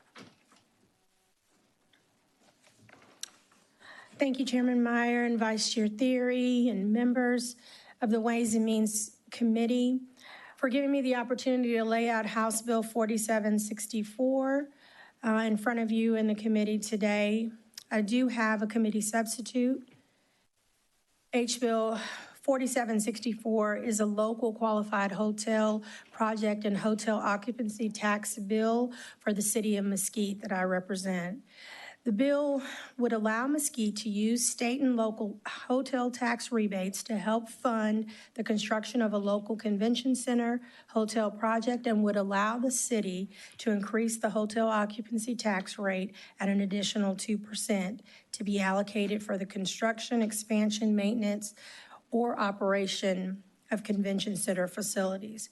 Under the QHP program, the hotel tax revenue generated by the convention center hotel can be used to mitigate the cost of developing the project, and the city would be entitled to receive a rebate of state hotel occupancy taxes, state sales taxes, and local alcoholic beverage taxes from the hotel project for the first 10 years after the project opens for occupancy. It also allows the city to receive sales tax revenue generated, paid, and collected from a qualified establishment such as a restaurant, a bar, or a retail establishment located in or connected to the hotel. The city would not be entitled to receive this revenue unless it commences the QHP before September 1st, 2027. The committee substitute for House Bill 4764 makes no substantive changes. It cleans up the bracketing language and adds an inadvertently omitted reference to Section 351.157C of the tax code. I'm available for questions, but I do believe I have a couple of witnesses here in support from the City of Mesquite and THLA, and I'm sure they would be happy to answer any technical questions that you may have. Otherwise, I would like to reserve my right to close. Thank you, Representative. Members, any questions? Very good, thank you. Chair calls Chris Sanchez.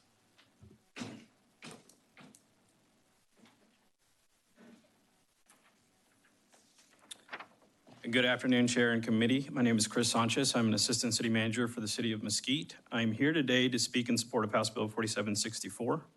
I'm here today without an elected official due to our council meeting this evening, but our council is in full support of this legislation.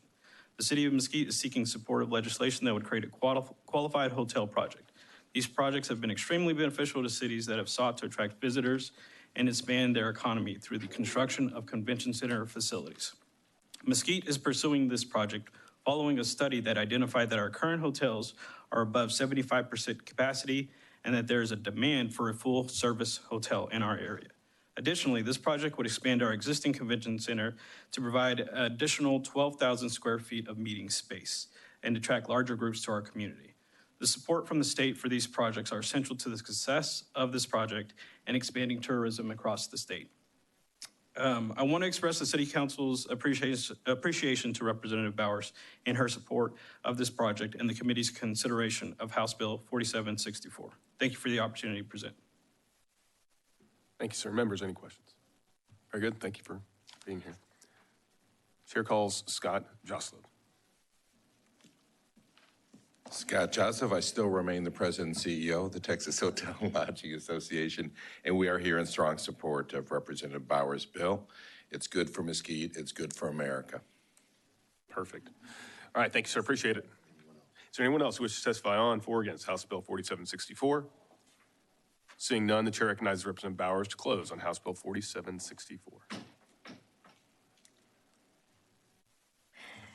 And thank you, Mr. Chairman and members. This qualified hotel project and hotel occupancy tax expansion would be a massive boom to Mesquite's convention center and tourism industry. As you can tell, we're bursting at the seams. And like they said, if it's good for Mesquite, it's going to be good for America. And, you know, with that, I ask for your favorable consideration, and I close. Thank you. Oh, chair recognizes Representative Noble. Mm-hmm.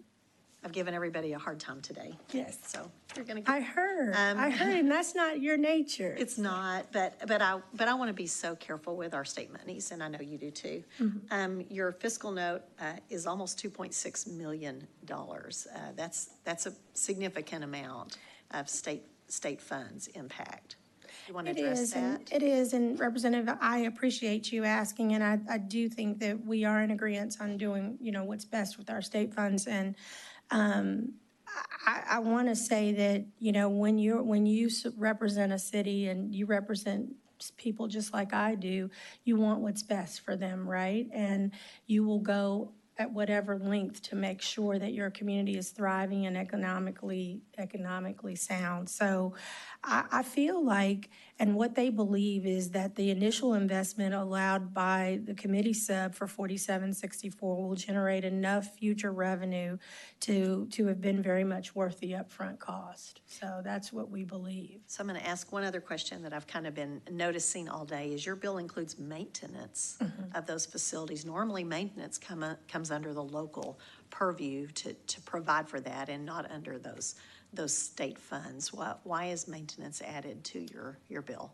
You know, I just believe that maintenance is important, and I think the city that I represent, I think the citizens of Mesquite would agree that that burden should not be on the citizens. It shouldn't be on the city. It should be on us, and I believe that it should, so that we can maintain, you know, what we've given this city. So I just do believe that we shouldn't make them take on that burden. Well, they're asking us to finance it.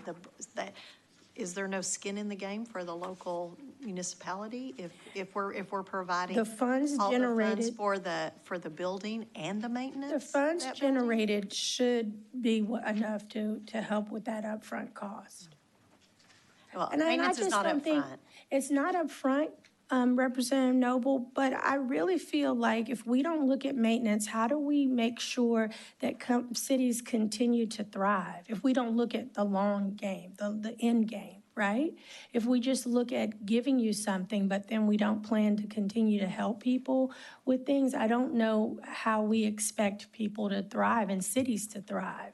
Well, your bill calls for this to continue for 10 years, and at some point, that maintenance is going to fall on the local community. At some point, yes, but I don't believe that we should get them into something and not be prepared to be there to help. And so as it says here, the hotel project for the first 10 years after the project opens to occupancy. I think you heard me, and I think I read it clearly. So they're not asking you to continue to us to continue the maintenance forever and a day. Okay, thank you. Members, any other questions? Very good. Thank you, Representative. Thank you, and I do ask for your favorable consideration. Thank you. The committee substitute is withdrawn. If there's no objection, House Bill 4764 will be left pending. Is there objection? Chair hears none. House Bill 4764 is left pending.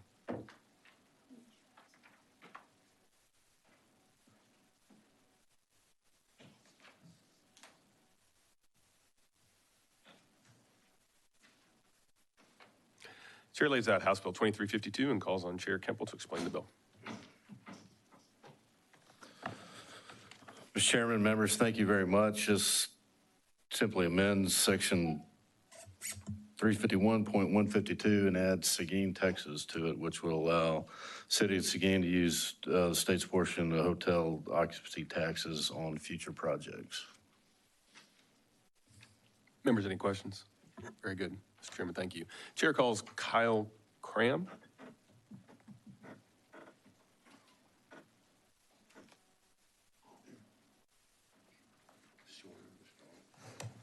Good afternoon, Chairman and committee members. Thank you for your time. The City of Seguin is a great destination in Central Texas. It has a great downtown and a great sports industry. Do you mind stating your name and? I'm sorry. My name is Kyle Cram and 4. Very good. Thank you, sir. And I serve as the City of Seguin's Convention and Visitors Bureau Director, as well as their Main Street Director.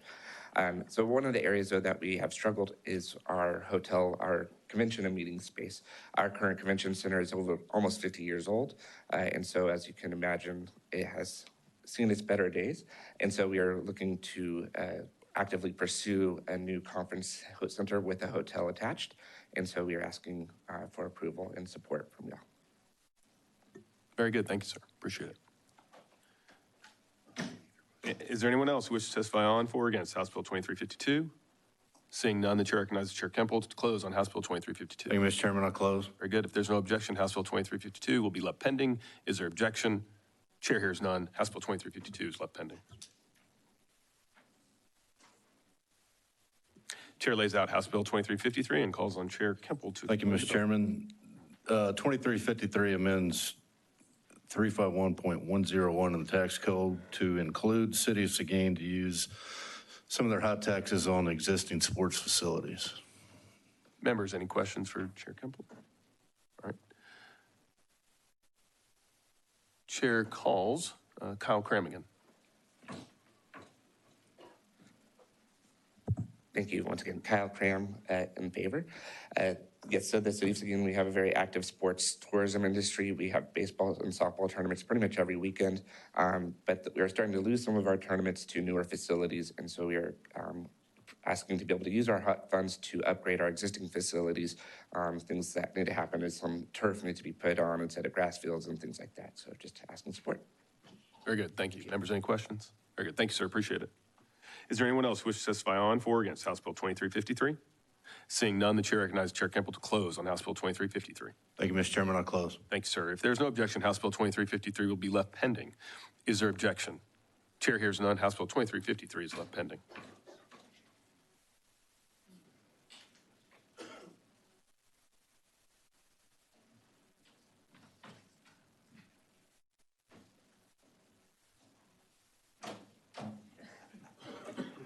Chair lays out House Bill 5012.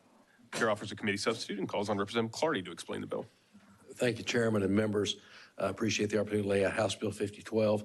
This is the hotel omnibus bill. You've heard many of the individual list of communities that want to participate in this program. This bill grabs all of those into a single bill, not unlike a bill I was proud to author and carry back in 2015, the House Bill 1964. I know many of you have had the opportunity to come to Nacogdoches and stay at the lovely Hotel Fredonia Convention Center. That is there in large part because of this bill, the House Bill 1964 that we passed. Rather than having the largest bat dormitory in East Texas boarded up with plyboards, we provide over 200 jobs in that community because of the legislation we passed then. I'm coming back to you today to do this again for a number of communities in House Bill 5012. This deals with two separate sections of the Texas Tax Code.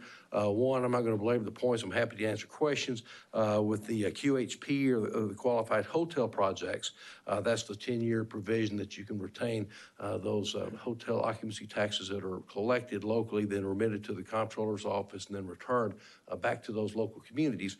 And then the second provision deals with the project finance zones, the PFZs, which this bill would authorize for 4 communities: Houston, Austin, San Antonio, and Corpus Christi, which is a different program for larger projects, but basically works for a period of 30 years. This is an important economic driver for the state of Texas, and I do want to just take a moment and address some of the concerns that Representative Noble has addressed. And let me speak anecdotally, but also empirically to what history has shown us with the bill that we passed in 2015. When we proposed that bill, that legislation, and again, this is not a criticism of the folks at the budget office with our legislative budget board, but in that instance, they had a $15 million fiscal note on that bill for that 5-year period that followed. Notably, what happens, you pass these bills, and of the majority of the communities which have been afforded the opportunity to work with this legislation and to authorize and work with developers to have hotel convention centers, the vast majority have not to date completed those projects. So when we passed the bill in 2015, Nacogdoches, we redid the Fredonia Hotel, and that was the only one that actually opened up in the last 5 years. I think in 2020 and maybe 2021, Round Rock and El Paso were finally able to get their projects open. So what was projected with a $15 million fiscal note, in reality has wound up being less than $3 million. Again, not because they miscalculated, but they have to look in a non-dynamic way. Here's the numbers, here's what we'll project to, total that up for 5 years. But in reality, we see communities hope they can get a project. Some, I know the city of Tyler would still want to have this development in their community, and they had one on the cusp, but it just didn't happen. So let's take these fiscal notes, as oftentimes we have to, with a bit of a grain of salt. And again, let's remember that the fiscal notes are prepared are relatively two-dimensional. These are not dynamic fiscal notes. They can't really they can take the state portion and calculate that.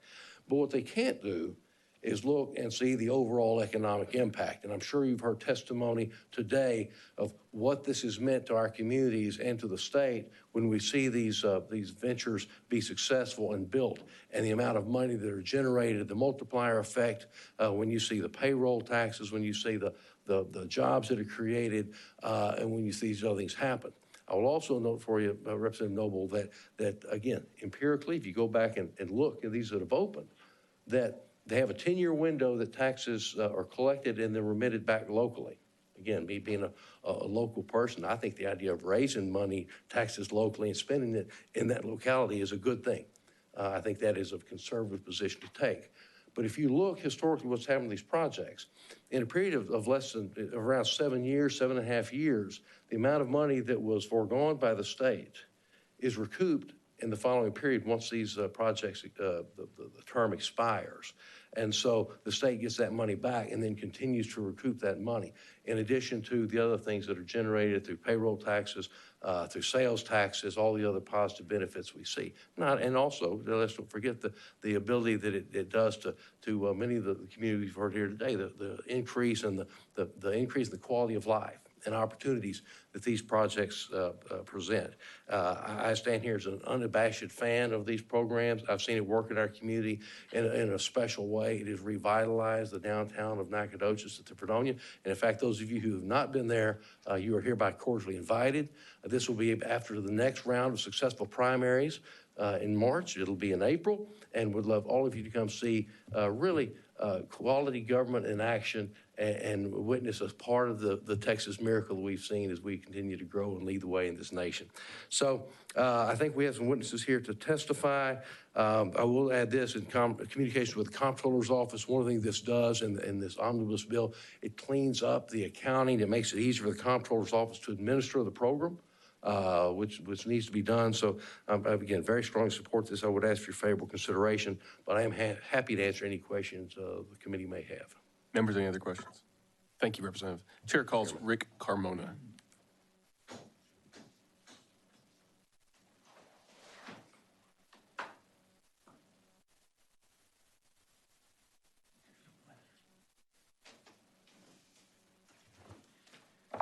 Mr. Chairman, Meyer, and members of the committee, I am Rick Carmona from the city of Terrell.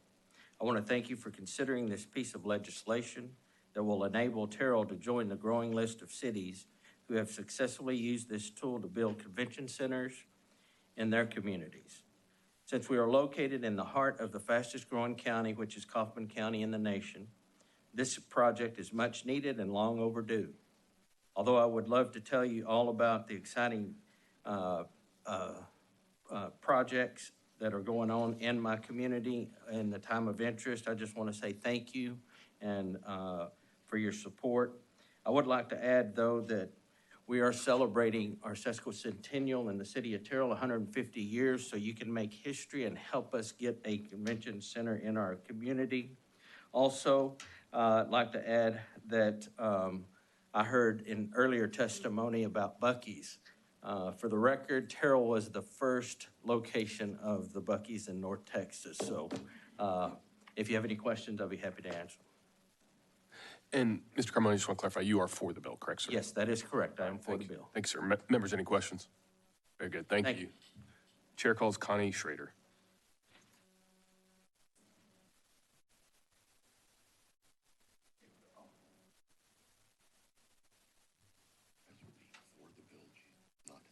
Okay. Chair shows that Ms. Connie Schrader is for the bill but not testifying. Chair calls Justin Bregel. Mr. Chairman, members, Justin Bregel, General Counsel for Texas Hotel and Lodging Association, here in support of HB 5012, the consolidation QHP bill. I can read a clock. I'm here to answer any questions you may have for me. Members, any questions? Very good. Thank you, sir. Thank you. Is there anyone else who wishes to testify on, for, or against House Bill 5012? Seeing none, the chair recognizes Representative Clardy to close on House Bill 5012. Thank you, Chairman Meyer and members. Happy to answer any questions, and I close. Thank you, sir. Appreciate it. The committee substitute is withdrawn. If there's no objection, House Bill 5012 will be left pending. Is there objection? Chair hears none. House Bill 5012 is left pending.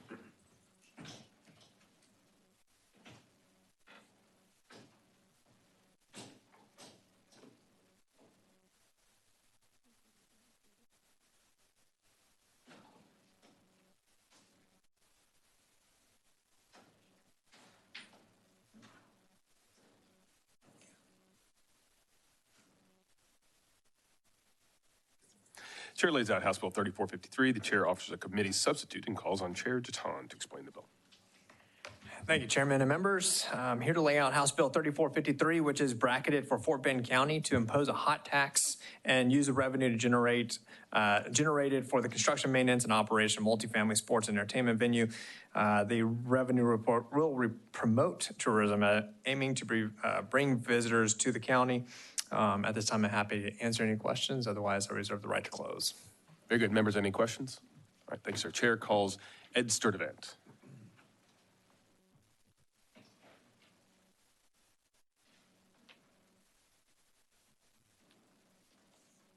Ed Sturdivant, County Auditor of Fort Bend, in support of the bill representing Fort Bend County. Just of note, over 23 years as County Auditor, I've seen our Commissioners Court struggle with how to generate revenue as well as economic improvement in our county for our 17 cities that are located in the county. And of late, tourism has become one of those top priorities. In 2017, a feasibility study was efforted with overwhelming support of the community. In response to that, our court will be opening a multipurpose event facility in August of this year. And the Commissioners Court is asking this committee to consider proceeding with hotel occupancy tax for the county in the unincorporated areas at 7% and 2% in the incorporated areas. Very good. Members, any questions? All right, thank you very much, Mr. Sturdivant. Thank you. Is there anyone else who wishes to testify on, for, or against House Bill 3453? Seeing none, the chair recognizes Chair Jeton to close on House Bill 3453. Thank you, Chair. Happy to answer any questions. Otherwise, I close. Very good, members. Thank you very much, sir. Appreciate it. Yeah, thank you. Committee substitute is withdrawn. If there's no objection, House Bill 3453 will be left pending. Is there objection? Chair hears none. House Bill 3453 is left pending.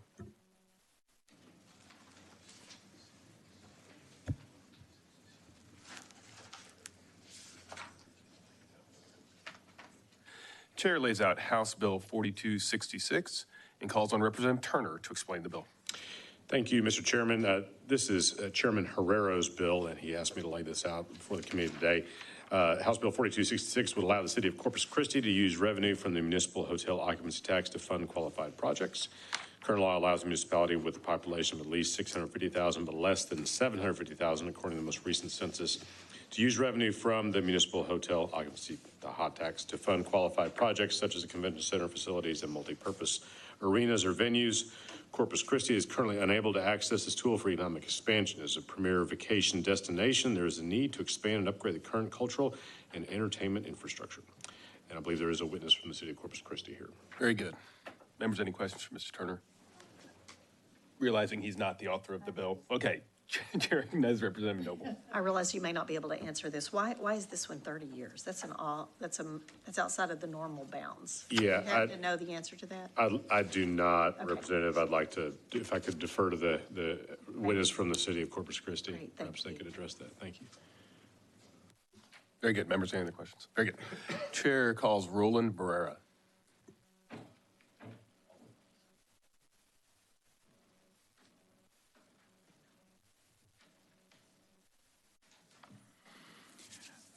Good afternoon. Thank you. My name is Roland Barrera. I'm a city council member from Corpus Christi, Texas. I'd like to thank the committee for here today. Where a large majority of the committee is here present today. First off, thank you, Representative Turner, for representing Chairman Herrero. We're so fortunate to have several chairmen. So Chairman Herrero, I'd like to thank him and his staff and for putting this legislation together, for assisting us in getting this bill to this point. I'd also like to thank the committee for the opportunity to present to you on the expansion of our American Bank Center, which is our convention center in Corpus Christi. You know, Corpus Christi is a beautiful place. I mean, we've got mild climate, beaches, amazing culture and food.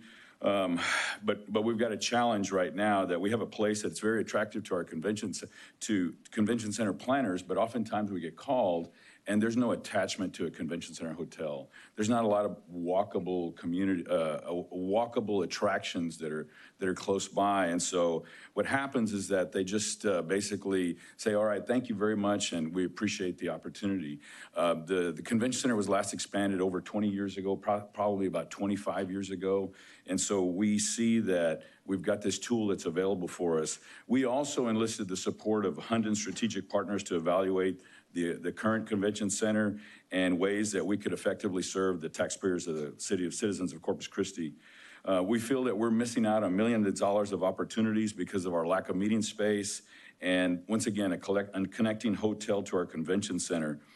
Allowing Corpus Christi to use this program has benefited obviously other parts of Corpus Christi, Dallas and Fort Worth, and we feel that it would be a great program for the locals, obviously, the great state of Texas, and as I've heard other testimony before, it's a great bill for America.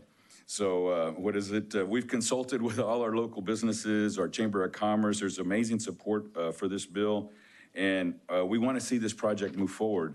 The modernization of an expansion of our convention center is just part of the plans that we have for downtown. We've got a TERS that's basically just a little bit further that exceeds 1,000 feet, and we've had tremendous expansion. We've also had tremendous expansion in the region because Corpus Christi is a seat of the region, I'd like to say, including Alice, Texas, where my wife was born as well, so I might want to add that in. But I think that with the expansion that and it's rather bold, I'll admit, with the address to the 30 years, and, because we're looking at an expansion from the public sector, at least the public side of it, at least 220 million. So, but we seem to feel that with all the other shot tax that we have and the hot tax that we have, that it's going to expand to the whole area. People will move. People will go to the island, which is outside the 1,000-foot radius. So we seem to feel that even it's bold, but that it'll pay back dividends. And one other thing I add, it does not include maintenance. Good point. All right, members, any questions? All right, thank you. Thank you, sir, appreciate it. Yes, sir, my pleasure. Is there anyone else who wishes to testify on, for, or against House Bill 4266? Seeing none, the chair recognizes Representative Turner to close on House Bill 4266. Thank you, Chairman. I'll convey to Representative Herrero, Chairman Herrero your question and ask that he follow up with you. I close. Very good. Thank you, Representative. If there's no objection, House Bill 4266 will be left pending. Is there objection? Chair hears none. House Bill 4266 is left pending.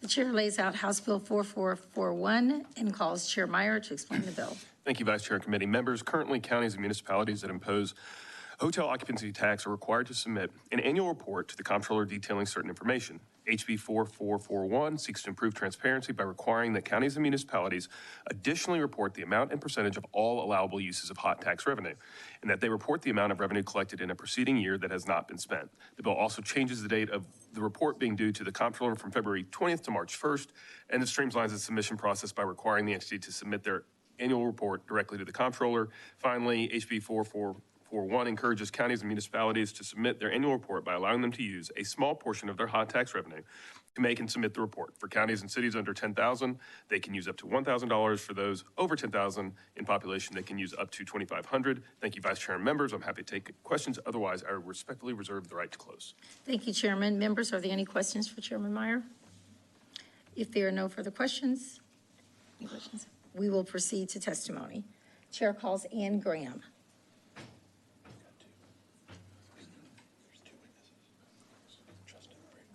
Thank you, Vice Chair, and thank you, Chairman Meyer, for laying out this bill, or for sponsoring this bill. I'm Ann Graham, Executive Director of Texans for the Arts, the statewide arts advocacy organization, and I'm here in favor of House Bill 4441.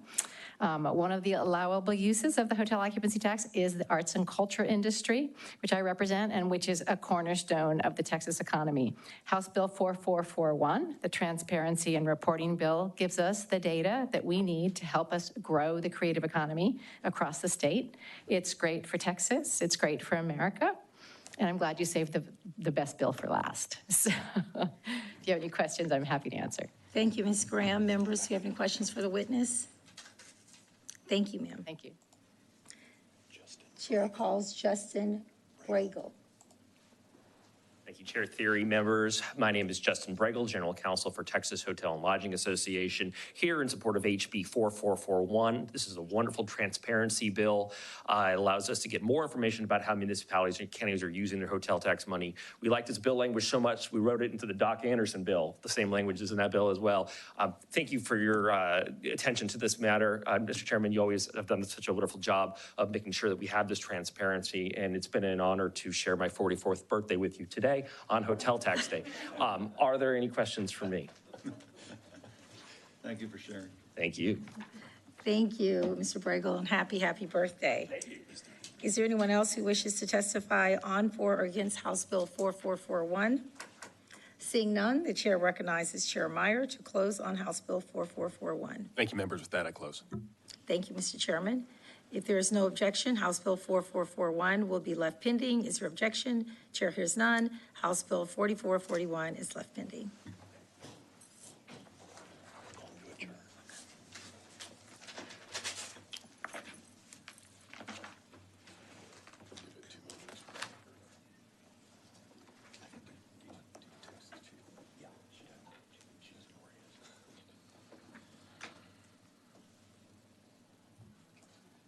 Members, is there any other business to be discussed before we adjourn? Chair hears none. Chair moves to adjourn. Is there objection? Having no further business and hearing no objection, the House Committee on Ways and Means stands adjourned, subject to the call of the chair.